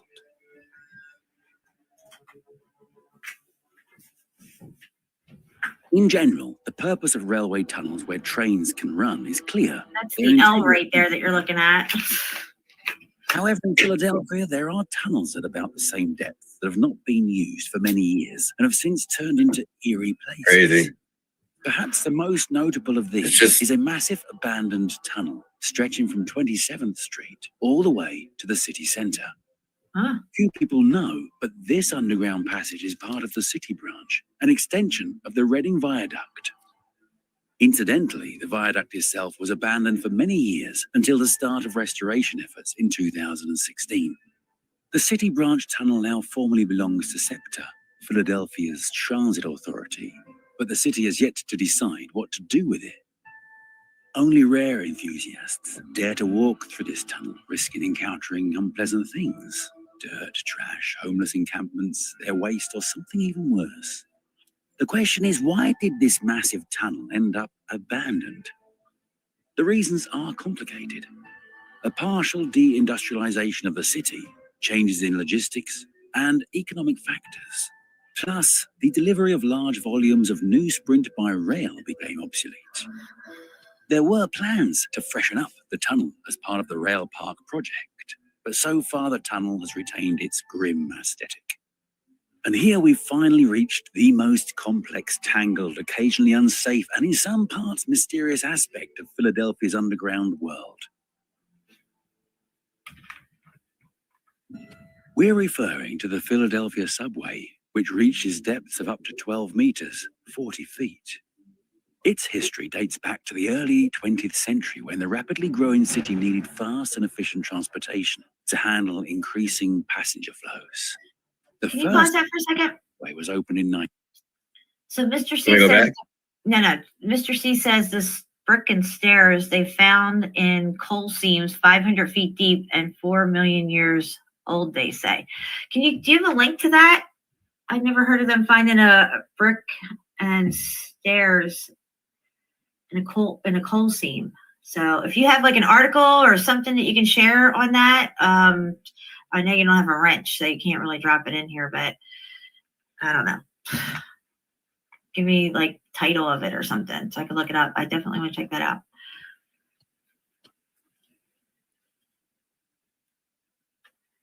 Good? Yeah, we're good. I'm gonna skip ahead. What's this, Kim you're saying? Was that toilet paper 1830? I don't know. I didn't see it. Did they show something with toilet paper? Toilet paper didn't really come around until 1860 something. 1864 or some shit like that. And that's just when they invented it, not when like everybody was using it. No matter how abandoned the concourses under Philadelphia may look, if you go down to the subway's deepest level, And there's just all these abandoned tunnels because I just threw these unfinished up. abandoned tunnels. You know how hard it is to dig fucking tunnels in the dark with no fucking proper tools or lighting or anything. Come on. And they're putting all this elaborate shit in, staircases, columns. Insanity. Yep. levels, you'll find something that feels almost Philadelphia is crazy. Or if you prefer, like something from a parallel universe. Because in reality, Philadelphia's subway was supposed to be significantly larger than what residents know today. Here is a fantasy map of the subway that sparked a lively discussion on Reddit. But this isn't just a figment of someone's imagination. It's a deliberately designed scheme. So they're saying there was toilet paper on the floor of the tunnel that you were showing earlier, I guess, a little bit ago. Its visionary was able Oh, really? Yeah, and it was 1830. So there shouldn't have been toilet paper. That's a good catch, guys, if that's in the case. 1913, Yeah. Oh boy, where was it? Can I find it? Looking like I'll never this. find it. Among others, in just about all sections of Quaker City, the Taylor plan suggested subways along Chestnut, Walnut, and Arch Streets. A subway loop to distribute riders on the Broad Street. Naturally, we're talking about Philadelphia's sewer system, which reaches depths of up to 15 meters. Then all this stuff too. One of the oldest and most fascinating in the US. Built in the early 19th century, it's grown into an extensive underground labyrinth. If all its pipes and How tunnels far down are we at this point? they'd stretch Well, they're not necessarily layer after layer after over layer. They're 4,000 saying kilometers, that each 3,000 miles. That's approximately the distance from New York to Los Angeles. In its So these city's were the intakes for the water for it to cool the motherboard down? Is that what this is? yeah, I'd say that's pretty accurate. Yeah, definitely something to cool down the motherboard. Yes, yep. But I don't think they're necessarily layer after layer after layer going down. They're saying like, I mean, they're making it kind of appear that way. But I think they're saying like, I think anyways, they're saying like the sewer system is up to 15 meters down from the street. I mean, are they really saying layer after layer after layer? That's how it is in New York when we did the New York one. They even have a whole highway at one level down. It's so effing unbelievable. I mean, yeah, I guess. It's crazy. I don't know how far down we are then. If that's Kairos, can you rewind that a little bit so we can hear how many miles it is, or it's coming up here somewhere, the mileage on this tunnel system here? Even darker and less pleasant beneath Philadelphia. Well, it's not hard to guess what it is. Naturally, we're talking about Philadelphia's sewer system, which reaches depths of up to 15 meters, 50 feet. One of the oldest and most fascinating in the US. Built in the early 19th century, it's grown into an extensive underground labyrinth. If all its pipes and tunnels were laid out in a straight line, they'd stretch across the entire country. Over 4,000 kilometers, 3,000 miles. 3,000 miles, Kairos. New York to Los Angeles. In its early years, the city Imagine what New York looks like. Sanitation and waste was often dumped directly into the streets. When the city first introduced a water supply system in the early 1800s, the need for wastewater removal quickly became evident. By the 1830s, the construction of proper sewers was long overdue. The first tunnels for stormwater and sewerage were built by hand. They looked like arched structures built of bricks, as in many other cities. The bricks were laid with such precision that many of them have not needed... They were built by hand, but they look like brick arches. What'd they say? Some structures are still functioning without major modification, like arched structures built of bricks, as in many other cities. The bricks were laid with such precision that many of them have not needed repairs. Look at this shit. Are you... Yeah, I can see that again. Yeah. The cities. The bricks were laid with such... Wow. Look at that. That's just one little section. That's just a couple hundred feet. There it looks like. No biggie. That's just but in reality, it's tunnel after tunnel after tunnel after the whole city. All of it. Yeah. I can't really zoom. No way. Precision. Crazy. Many of them have not needed repairs in nearly 200 years. Some sections are still functioning without major modifications. See? The old arched brick sewers can now be considered monuments of underground architecture. Some of them were originally intended as backup water reservoirs and went unused for quite some time. In fact, they were forgotten for many years until astonished engineers rediscovered them during sewer renovation in the 1960s. Today, the sewer system not only handles such nonsense, but also helps control flooding. Special reservoirs absorb excess rainwater, helping to prevent floods in the city centre. This is especially important given that the system processes more than 1.7 billion litres, 470 million gallons of wastewater daily, enough to fill nearly 700 Olympic-sized swimming pools every single day. The main task for the sewers design was to minimise construction costs, so the sewers are often laid along natural riverbeds and streams. In these areas, engineers used the valley's terrain to ensure an optimal slope and avoid digging too deep, thereby saving money. However, it seems the city will have to shell out some more money in the future. This is because Philadelphia continues to experience occasional issues with its sewer system. To address the problem, the Wingo-Hocking Relief Sewer Tunnel project has been designed. It involves building a high-capacity tunnel at a depth of up to 30 meters, 100 feet. The only issue is that the project's budget is calculated in billions of dollars. But if this problem is resolved, underground Philadelphia will become twice as deep as it is now. Crazy. Crazy. Yeah. I couldn't believe it when I saw that the other day. Yeah, that is just craziness. These narratives make no sense at all. Imagine New York. Well, it's like the same for every city, you know, like in the 1800s, everybody decided to do the same thing all at the same time. Like, you know, building subways and sewer systems, and somewhere in between all that, they put in gas lines and shit. Nobody shows anybody putting this plumbing up into the buildings, you know? Right. Correct. adding toilets to everything and sinks and getting the running water to all. I mean, these buildings are crazy. All these rooms, even just City Hall has 700 rooms in it. It's got to have how many bathrooms in it? I mean, you can't have 700 rooms and no way to have water come to you. I mean, or get rid of the water that you have if you had it.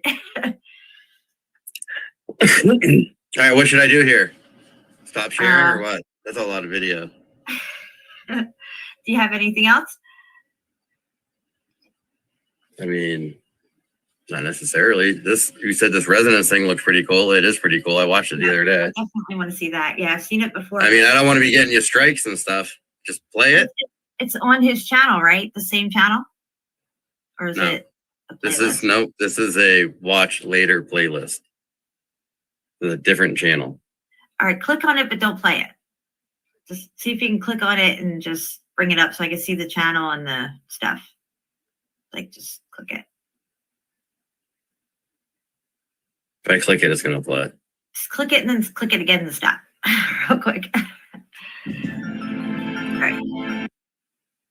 What's it say here? Okay, he has 2.8 million subs. Amazing Resonance Explorer. Or this person. Russ up. We should be fine. I watched it the other day. It's awesome. Right up my alley with patterns. Yeah. I've seen this a long time ago. One of the vibrational frequencies that they put through the sand is it takes the form of a dragonfly. It's pretty crazy. Yeah. He goes through a whole bunch of frequencies here. Pretty awesome.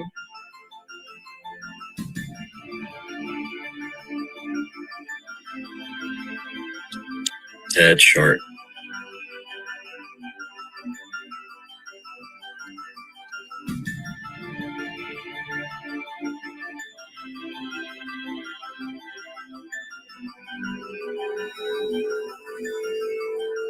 Yeah, this definitely has applications to the event.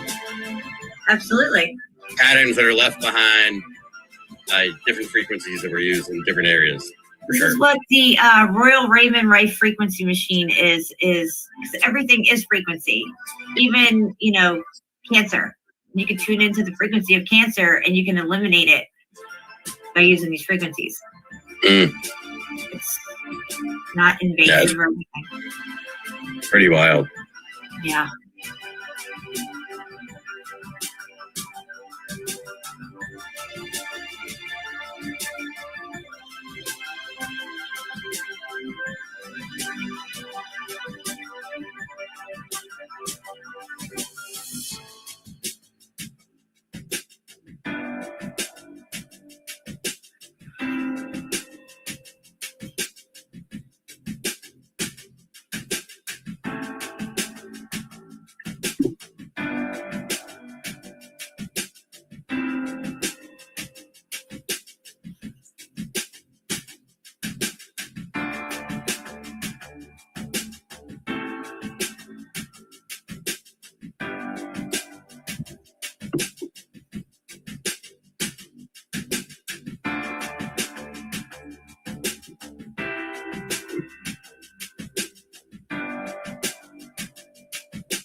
I'd be willing to bet you could find not all of them, but you could find similar patterns like this in the topography from a macro perspective of the motherboard. But you could see these kind of things left over.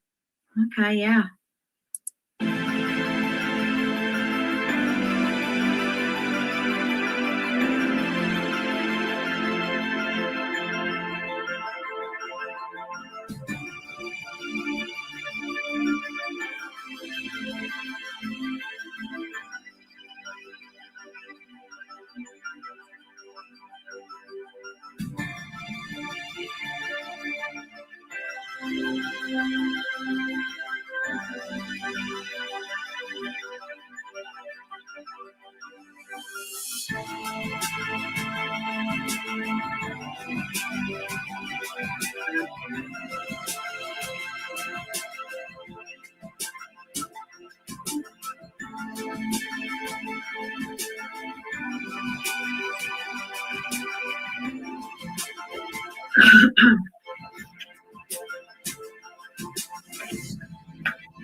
That's pretty cool. Yeah, I like that stuff. I remember watching David Icke a long time ago, and he was talking about this stuff, and it was on that he showed the one where they're tuning it in and out of all these frequencies, and one of them, the salt takes the shape of literally a dragonfly. It's crazy. Wow. Yeah. Yep. And one of them looked like a tortoise shell, kind of like that one there on the plate, kind of like more like a tortoise pattern. Definitely has applications to the event. Gritty, old, yet alluring. It's one of the few places in America where the essence of time is so boldly demonstrated by centuries of urban decay. Hidden below street level. They blame it on urban decay.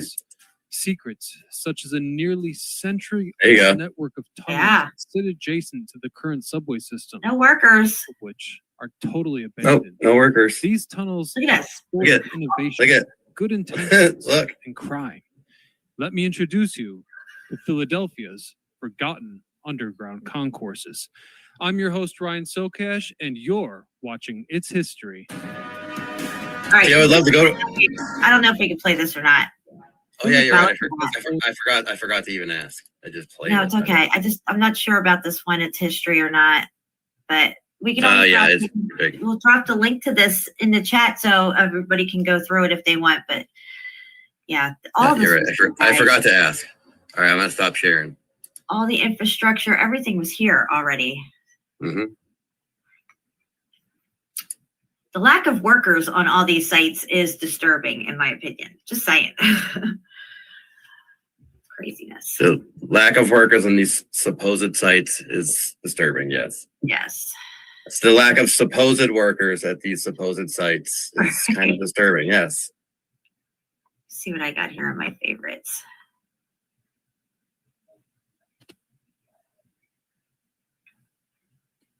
Demolition photos. I got all kinds of crazy stuff in here.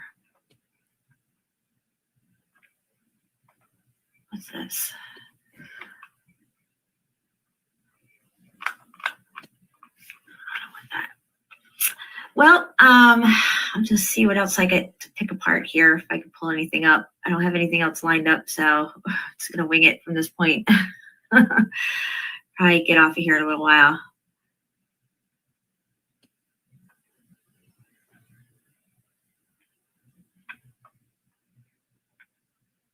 Here I got the patents for volcanoes, I think. Yeah, all this stuff I read a while ago. I should drop this in the chat. Okay. Let me go into a screen share here. Kind of getting off topic, but you know me and volcanoes. So I shared this a while ago. I came upon it, and it talks about all their patents for volcanoes and stuff. Patents and volcanoes right here. This article, we take a look at patents that in one way or another are related to volcanoes. It seems appropriate to begin with a patent document that makes direct reference to the island of La Palma.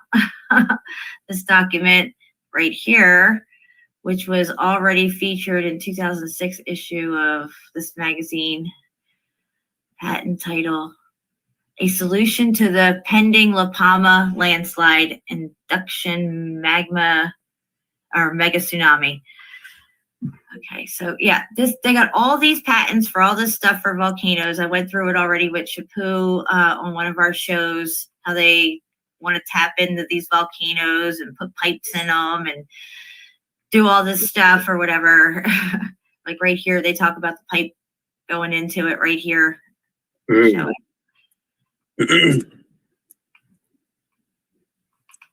it's a really good one. We went through this whole site and stuff. So I'll drop this in case anybody wants to explore it and look at some of these patents and do your own research. It's always I mean, for me, it's always a fun topic. Maybe somebody else thinks it's boring. I don't know. Doesn't take much to, entertain me. Just throw a volcano my way and I'm happy. I don't know. What else do I got? I don't think I really got much else. Let me see.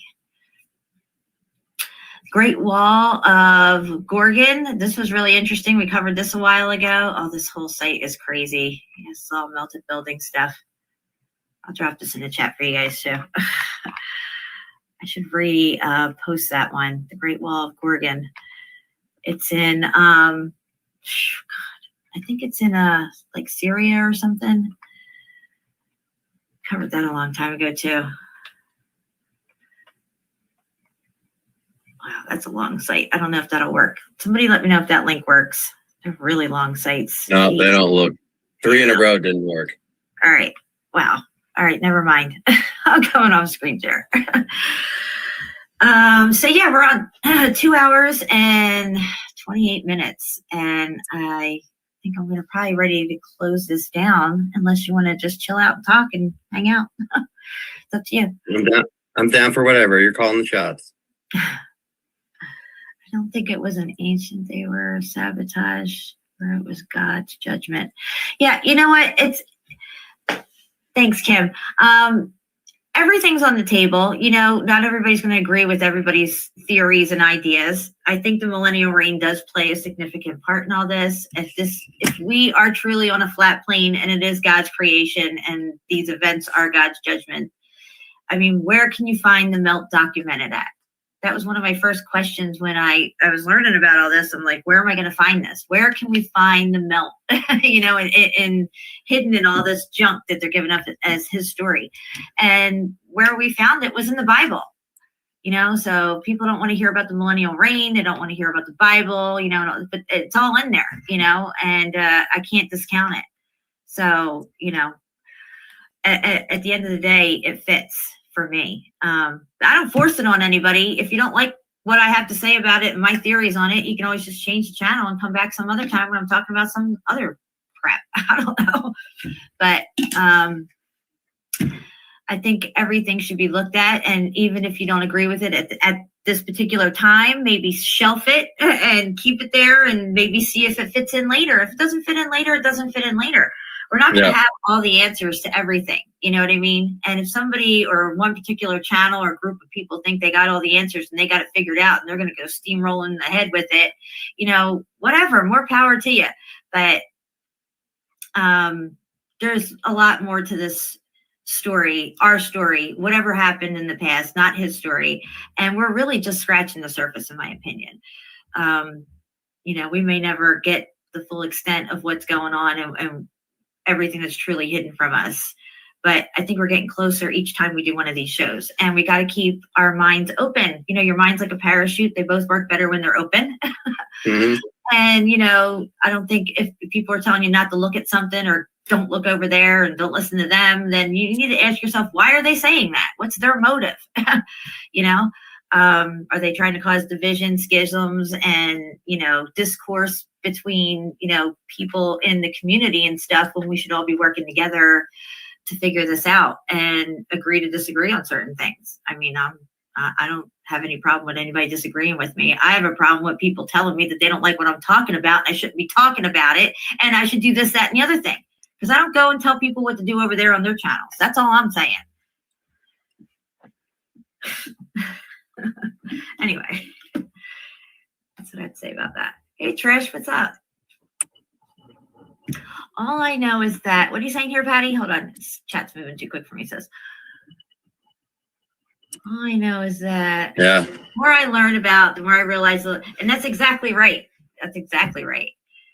The more you learn, the more you realize there's more you don't know. And you got more questions the more you learn, you know, it always leads to more questions and stuff. But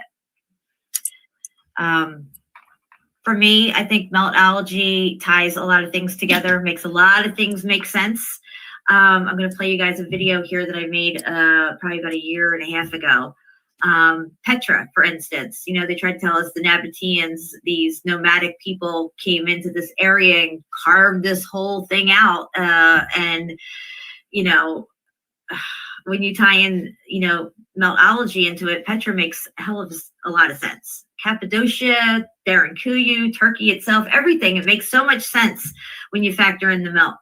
And So for me, meltology is a huge piece to the puzzle that was missing. And, having that there now makes things more sensible, even though it still leaves us with a dozen more questions.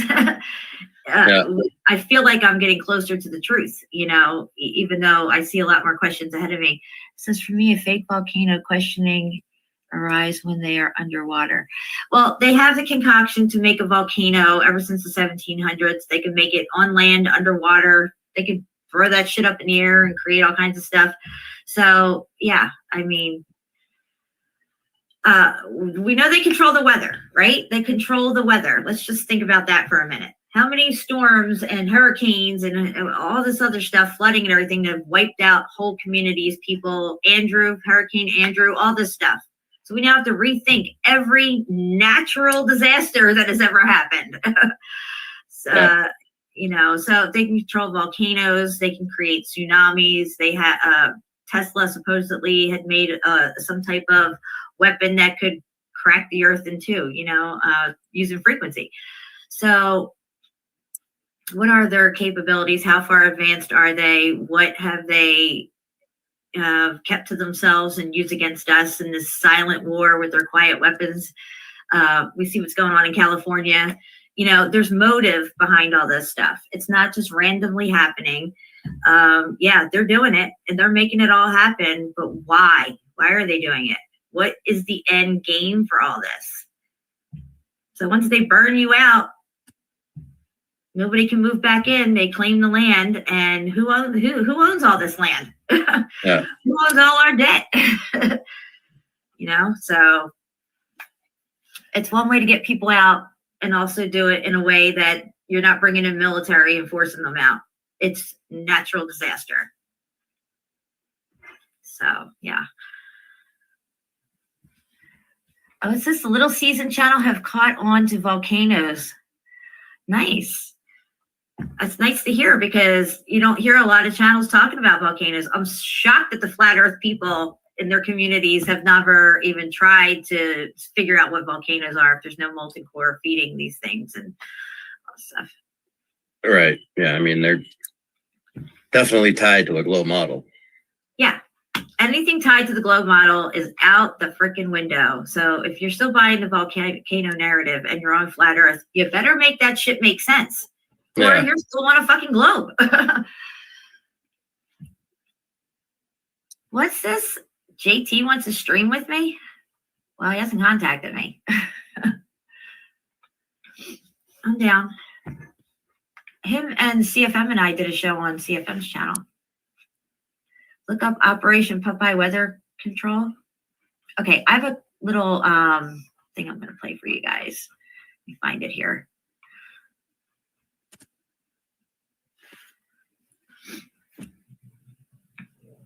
Where is my stuff? I got so many things now. Here you go. Are you not entertained? Are you not entertained? All right, this is me in Ape Cave. Guys, look at that right there. Yeah, look at it. Just look at it. It cracks me up every time I hear that. Here you go. Guys, that's a brick. Every day of the week. Love it. Where is my stuff? Did I get rid of it? All right, I'm gonna play this. I guess I did. All right, it's probably because it was on my old channel. I don't even know if I uploaded this stuff. Oh my gosh, what the heck. All right, so Curtis, we're gonna take a quick break. I'm gonna play something. It's 3 minutes and 43 seconds long. It's called God Destroyed the Past Cities. So basically, this is God's judgment, what we're going to hear here. So we'll be right back, guys. Do they not find any guidance when they see how many cities that God destroyed? So they are now fallen into ruin, and they walk among their dwellings.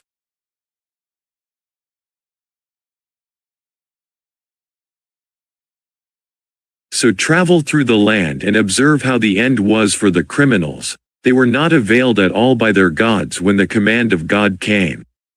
So have they not traveled through the land and seen how the end was for those before them?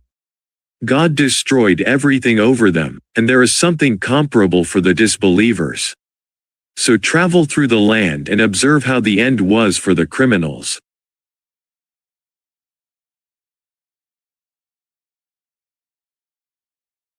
For God has already destroyed what surrounds you of cities, and God has explained the signs so that perhaps they might return from disbelief. For God destroyed Ad and Thamud, and it has become clear to you from their ruined dwellings. And Satan had made their deeds pleasing to them and averted them from the right path, and they were endowed with perception. And God destroyed Korah and Pharaoh and Haman. And Moses had already come to them with clear evidences, and they were arrogant in the land, but they were not outrunners of God's punishment. For how many gardens and springs did they leave behind, and also crops, and noble sites of pyramids and comforts, wherein they were amused.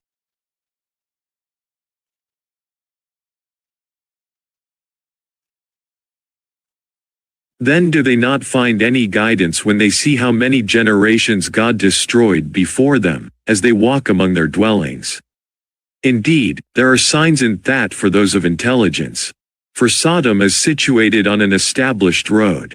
Indeed, there is a sign in that for the believers. For you pass by them at dawn and at night. Then will you not use reason?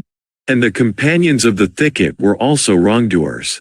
So God took retribution from them, and both ruins are on a clear highway. So how many cities did God destroy while they were committing wrong, so they are now fallen into ruin, and how many abandoned wells and how many lofty palaces? So have they not traveled through the earth and have hearts by which to reason, and ears by which to hear? For it is not the eyes that are blinded, but it is the hearts that are blind, which are within the chests. For you lived among the dwellings of those who wronged themselves, and it had become clear to you how God dealt with them. And God set forth many examples for you.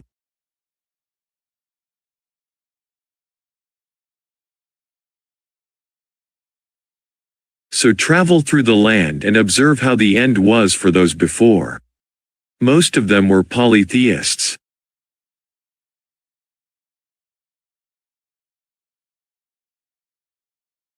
And God did not wrong them, but they wronged themselves. And they were not availed at all by their gods which they invoked other than God when the command of your Lord came. And they did not increase them in anything other than ruin. And thus is the seizure of your Lord when he seizes the cities while they are committing wrong. His seizure is indeed painful and severe. Indeed, there is a sign in that for those who fear the punishment of the hereafter. That is a day for which the people will be collected, and that is a day which will be witnessed. There you have it. I do have something else I want to play here. Let's see. All right, I'm going to go into a screen share. It's an oldie but a goodie. Let's go over here to my channel. All right, so we are going to go to this one here that I did on Petra. It's short. It's only 2 minutes and 50 seconds. Can you hear that?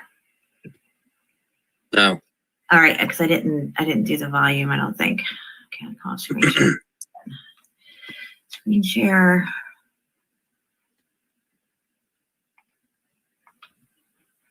Should be on now. Share. Okay, hold on. Here we go. All right. Let me know if you can hear this. Yeah? No. You don't hear it? Wait, play it further. Play it more. Yeah? No. Really? No? Yeah, it's muffed up. I don't know what the hell's going on. All right, let's try it again. Share Third time's screen. the charm, Jen. Yeah, I guess. Audio shared. It's on. I clicked it. Entire screen. Oh, there's another step there. I see what's going on. Tricking me. Tricky. Red City, half as old as I can hear it time, now. is a testament to human ingenuity. and the unfathomable mysteries of our past. But what if the accepted narrative of its creation is not entirely accurate? What if Petra wasn't painstakingly carved, but rather it was melted into existence? Yes, you heard it right, melted. The conventional understanding is that Petra, this magnificent city, was carved by the Nabateans. Yet a new perspective is emerging, one that challenges this long-standing belief. It suggests that Petra was not chiseled out of rock, but was, in fact, melted by an extreme heat event with temperatures exceeding 9,000 degrees. It's a radical notion, something straight out of a science fiction novel. But is it? Upon closer inspection of the buildings, the amphitheater, and the surrounding features of the land, a different story begins to unfold. The structures appear to have endured wide-scale devastation, as if they had melted like wax in the fervent heat. It's as though an X-Factor event, a cataclysm of unimaginable proportions, had swept across the city, forever altering its landscape. Enter the world of meltology. This is the study and exploration of melted structures, a field that seeks to understand the unorthodox origins of Petra and other similar sites. It's an exciting new frontier in archaeology, one that could rewrite our understanding of human history and the Earth's past. One of the intriguing aspects of this theory is the term mountain. In the context of Petra, mountain seems to have no standardized geological meaning. Could this be another indication that the city was not carved but rather molded by the searing heat? To summarize, the theory suggests that Petra, the rose-red city, wasn't carved out of the rock by the Nabateans. Instead, it was shaped by an extreme heat event, a cataclysmic occurrence that melted the structures into their current form. The signs of this event are visible in the buildings, the amphitheater, and the land itself, which all bear the scars of this intense heat. In the world of meltology, the term mountain is redefined, further supporting the notion of Petra as a melted city. It's a radical theory, but one that offers a fresh perspective on this ancient city's origins. So the next time you marvel at the grandeur of Petra, remember that its creation might not be the result of human hands chiseling away at the rock. Instead, envision a city shaped by the unimaginable heat, a city that was not carved, but melted. Petra, the melted city, stands as a testament to the mysteries of our past, waiting to be unraveled. Oh, baby. Nice. Did you make that on AI? Yeah, I put the outline in that I wanted, the key things I wanted it to say and stuff. Nice. And then it filled it all in really well. I really didn't have to change too much. And I did this one too. Ever wondered what volcanoes truly are? Are they really the fiery portals to the Earth's molten core as we've been led to believe? Or could they be something entirely different? Something that challenges our very perception of the world we inhabit? Strap in for a journey into the realm of alternative theories, where we peel back the layers of commonly accepted truths and delve into the mysteries of our planet. Consider the traditional understanding of volcanoes. Conventional wisdom tells us that these awe-inspiring formations are the product of plate tectonics, seismic activity, and the slow, relentless churn of the Earth's molten core. Yet an alternative theory presents a radically different perspective. This theory begins with a radical reimagining of our world. It suggests that the Earth is not a sphere, but a flat plane, a creation story that has been obfuscated by the narrative. Let me just pause it there. Meltology, it confirms flat Earth and it destroys the globe narrative. Meltology is a key component in that, and it really drives home the point that we're not on this globe. There's no molten core, and they're not feeding these things that we're told are volcanoes and how they work and stuff. Of a globe-shaped Earth. This alternative perspective sees volcanoes not as natural formations, but as remnants of a civilization that existed long before our time. These supposed volcanoes, according to this theory, were in fact towers, colossal structures built by this ancient civilization. However, an extreme heat event in our not-so-distant past melted these towers down, leaving behind the volcanic formations we see today. The proponents of this theory argue that the eruptions we witness are not the result of geological processes. Instead, they suggest a concoction is used to simulate eruptions, creating a convincing illusion of spewing lava, tying us back to the narrative of geology and the globe theory of a molten core. By challenging the traditional understanding of volcanoes and the Earth's shape, this alternative theory forces us to question the very fabric of our perceived reality. It suggests that what we take for granted as truth may be nothing more than a carefully constructed narrative designed to keep us trapped in a perception deception. To summarize, this alternative theory presents a radical reinterpretation of our world. It posits the Earth as a flat plane, not a sphere. It suggests that volcanoes are not natural formations, but remnants of ancient towers, melted down by an extreme heat event. And it argues that volcanic eruptions are not geological phenomena, but staged events, part of a larger narrative that keeps us tethered to the idea of a spherical Earth. Exactly. By peering beneath the surface of our... It does. It keeps us tethered to that globe model every time they pop one of these things off. You see what I'm saying? It's just like space. They have to keep the space narrative going. They have to keep shooting shit up into the fucking sky to make you think they're going to space, but they're not. It all ties you back to their globe model. It keeps you there. Accepted truths, we uncover a world of mystery and intrigue. Whether you choose to believe in this alternative theory or not, it undeniably prompts us to question, to explore, and to continually seek the truth about the world we inhabit. In our quest for knowledge, we often find ourselves confronted with conflicting information and differing perspectives.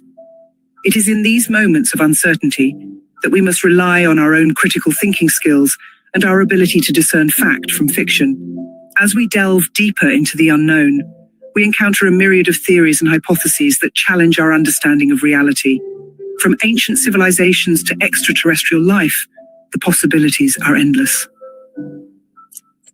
The exploration of these alternative theories is not meant to undermine or dismiss established scientific principles, but rather to expand our understanding of the world around us. It is pause it right there. I thought it was really interesting that the AI threw in Tenerife here, because we've covered this, and this is 100% a melted building. You can even make out the floors on this thing.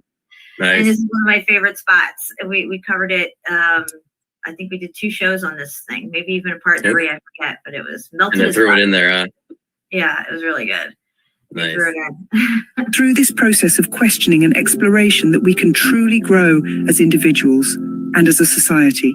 So whether you choose to embrace these alternative theories or not, the important thing is to keep an open mind and to never stop seeking the truth. Only then can we hope to uncover the mysteries that lie just beyond. Exactly. Keep an open mind and don't be like bashing other people and all this other stuff because they're not talking about exactly what you want to talk about, and try to fucking tell people not to go listen to them, come over here and hang out with us. That's not helping nothing. I'm just saying. Too much of that's been going on in this community, or whatever you want to call whatever we got going on here. And I just think it's really unfair that people do that, you know? And that's all I have to say about that. All about the melt. Yeah. So yeah, we're almost at 3 hours, Curtis. Yeah, we are. You wrapping it up? Yeah, I think I'm gonna wrap it up, and I just want to say thank you for hanging out with me. And of course, thanks for having me on. It's always an honor to be on the channel with you or Shapu, or both of you. Yeah. Fervent Heat, is that Fervent Heat? Epic stream, great work, Jen and Curtis. Oh, thank you. I appreciate that. Dino, what's up, buddy? Welcome. Thanks, Dino. And these videos that I have that the AI thing and stuff, feel free to share them. You want to mirror it on your channel or help wake somebody else up with, maybe, I don't know what. Yeah, those are pretty badass. I like them. I've seen them before. They're not just for my channel, they're for everybody, and I don't have a polished voice like that. Some people, listen better when it's something, like that, or. Right. But the point is the information's getting out there. And I think we're all in one way or another starting to realize something ain't right. And, maybe it could take just one of these little videos to help somebody wake up. So feel free to use it. Correct. All right, guys. Well, nice. Get ready to get out of here. I'm going to play my outro song. Thank you again, Curtis. And of course, like I always say, great seeing you. Yeah, we'll do more shows together for sure. I want to definitely have Shapu with us next time. He just wasn't able to make it tonight, but Thank you, Kairos. I appreciate that. I'm just a guest on you and Shapu show. That's how that is. Yeah, it was actually going to be me, you, and Shapu tonight, but he wasn't able to make it. Fair enough. I look forward to the next one. We're at 34 people. I think we were at 33 there for a minute. My phone says 33. I got 33. I got 33. Oh my gosh. Of course. I'll take it. I mean, it seems to work for me and my channel. I don't know what 33 means, but I'll take it. Take it what you can get, Jen. Right? Oh, and I also wanted to ask you guys, do you guys remember somebody who used to be on YouTube? I don't know if he's still on or not. He did all the gematria stuff. He was all about the numbers, talked all about the sports and stuff and the numbers, gematria. Does anybody remember his name? I can't think of it. I was subscribed to him like 3, 4, 5 channels ago, and I never got back to listening to him. But he's like got really good stuff. Does anybody remember who that was? It doesn't look like anybody's. Yeah, Kairos, 33. And we're sitting at 33 right now. You're like, oh no, Jen, come on, you're making it up. You're not always on 33. I know, it always is too. It's crazy. No, not Monograph Fervent Heat. It's not him. It's this other guy. He doesn't usually show his face, but if he does, he's got like black hair. And he always starts off, he's like, welcome back, True Seeker, in the beginning of each show he does or whatever. Oh, man, I can't think of what it was called. It was so good. What was it again? It's numerology? It's numerology, but it was under gematria. And he would break down all the sports, everything's done by the numbers. It's all rigged. They use this hidden knowledge, this secret mystery religion stuff for their advantage. Okay. They keep it hidden, and a cult, they keep it hidden from us so they can use it to fulfill their agendas. It can be used for good or for bad, like a knife. You can use it to stab somebody and kill them, or you could slice a roast with it. The knife is not bad. It's not good. It's just a knife. It depends on who holds it and who's wielding it, and what their intent is. So, yeah. Anyway, the gematria stuff's really interesting. And that also leads into the Bible codes. And I was talking to Curtis before about the Bible codes. I was into that back in like 2005 to 2007. There was a lot of stuff going on with that, but it was like the Jewish lawyers that were doing it. And they had it was some kind of like really elaborate, expensive, intricate program that you had to have to do these Bible codes at the time. I'm sure now it's much more simplified and they probably have apps for it or whatever. I was going to say, yeah, they probably got apps. Yeah. But I knew a guy back then, well, not back then, but when I was doing shows with Brian Stavely and stuff, and this guy must have watched us a lot and was a big fan of all of us. And he put some of our names into the Bible code and got some of our names, and I'm in the Bible code. Crazy. I know, it's crazy, right? The Truth Seeker 69. Truth Seeker 69 is in the Bible code. Crazy. Yeah. So that's interesting. I don't know if Monograph is even still around. Is he still up on YouTube? I haven't watched him in forever.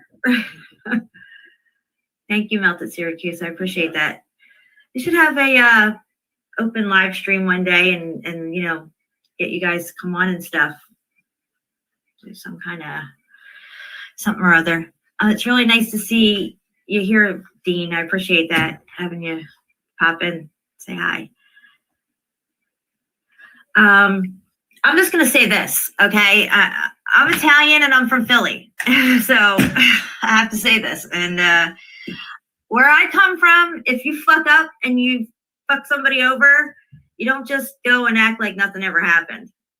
Because that just don't, you got to resolve shit. You got to put it on the table, sort it all out, and say you're sorry and apologize and don't let this shit happen again. I have not gotten any of that at all. And if I owe anybody an apology, I would love for them to come and talk to me and explain to me why I owe them an apology. And if I agree with their scenario and whatever they lay out in front of me, I will apologize. Because I will never, ever, ever leave things unresolved and just go walking around and dipping in and out of chats like nothing ever fucking happened. I don't know how anybody exists in that fucking realm of thinking, but it doesn't work for me.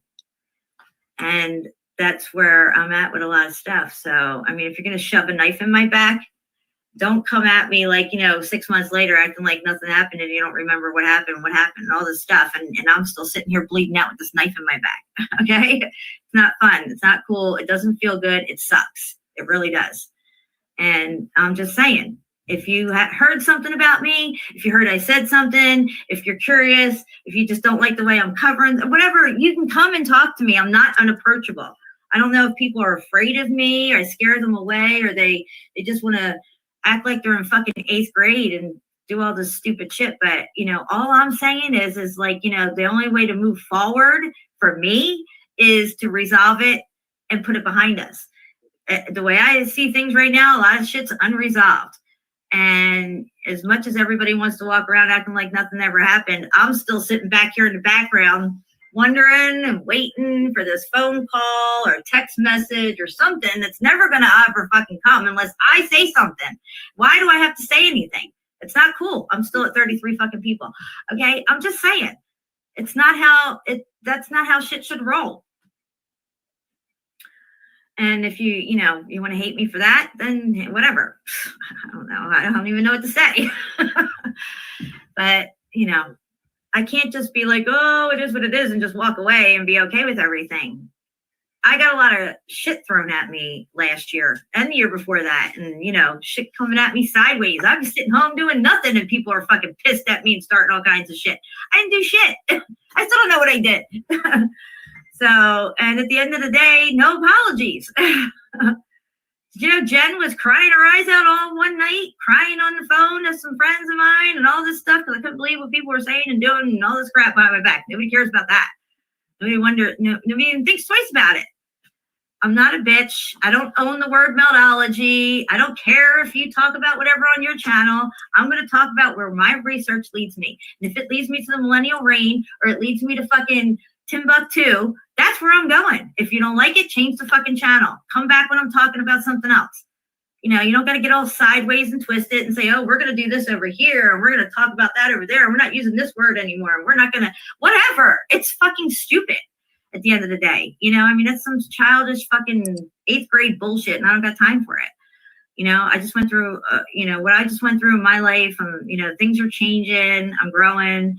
And I just want to move forward. And the only way for that to happen is for people who know who they are, and I'm not naming names, rectify these situations, in my opinion. That's the only way that I could be okay with anything. And if I owe anybody an apology, I will definitely give it to you. But I have to know what I'm apologizing for. Because from my standpoint at this point, I really don't see what I've done. But if I have done anything, I would like to know what you think I've done so I can rectify it if I felt like I've done it. And the same should go for you guys as well. Anyway, I got that off my chest. And it's been weighing me down for quite some time and bugging me and itching at me. And because it really bothers me when people walk around acting like nothing happened. You can't be acting like you hate me fucking 1 minute. And then a few months later, oh, Jen, yeah, we love her. Wait, what? What was all that bullshit I just had to go through over here? Figure that out first. Anyway, yeah, room for healing. Yes, I agree. I'm all about healing. I need to heal. There's a lot of shit that I need to heal from. And it's not just all this YouTube bullshit. So I got all this other bullshit going on in my life that's being sorted out. You know what I mean? There's a lot of behind the scenes crap that I deal with. And then, just find out, all this craziness is going on. People having all these opinions and whatever about me and whatever I'm talking about and researching and stuff. We're all in this together. We're all trying to figure it out. Let's not fucking stab each other in the back and fucking create all these divisions and stuff. I'm not about all that stuff. I don't go lurking around on people's channels that I don't like. If I don't want to deal with them and stuff, I don't sit there and start stuff and contact people that they associate with and hang out on their channels and say, oh, we're doing this over here. You shouldn't be over there with them. I've never told anybody not to go to somebody's channel, ever. So I'm just saying. And everybody's always welcome here. I'll never turn anybody away. I just want peace. I'm tired of being hurt. I might seem like I'm tough and I'm Italian and I'm from Philly, but I hurt. I do. I hurt a lot. And some of you here in the chat have had long conversations with me on the phone about that hurt that I've been going through. And thank you so much for listening and being compassionate and taking the time to help me work through it, because, you know, I don't have a bunch of friends in life and stuff. I've gotten stabbed in the back by plenty of real people, let alone the YouTube people. And it's just, to me at this point, friends are overrated. You know, they come with I don't know. I just, you know, I'm just tired of being hurt. I try to treat people how I want to be treated, and I seem like to get the opposite from a lot of people, and I don't understand it. I don't want to think the worst of everybody, but, you know, until you show me something else, I don't know what to think. You know, I still got this knife in my back.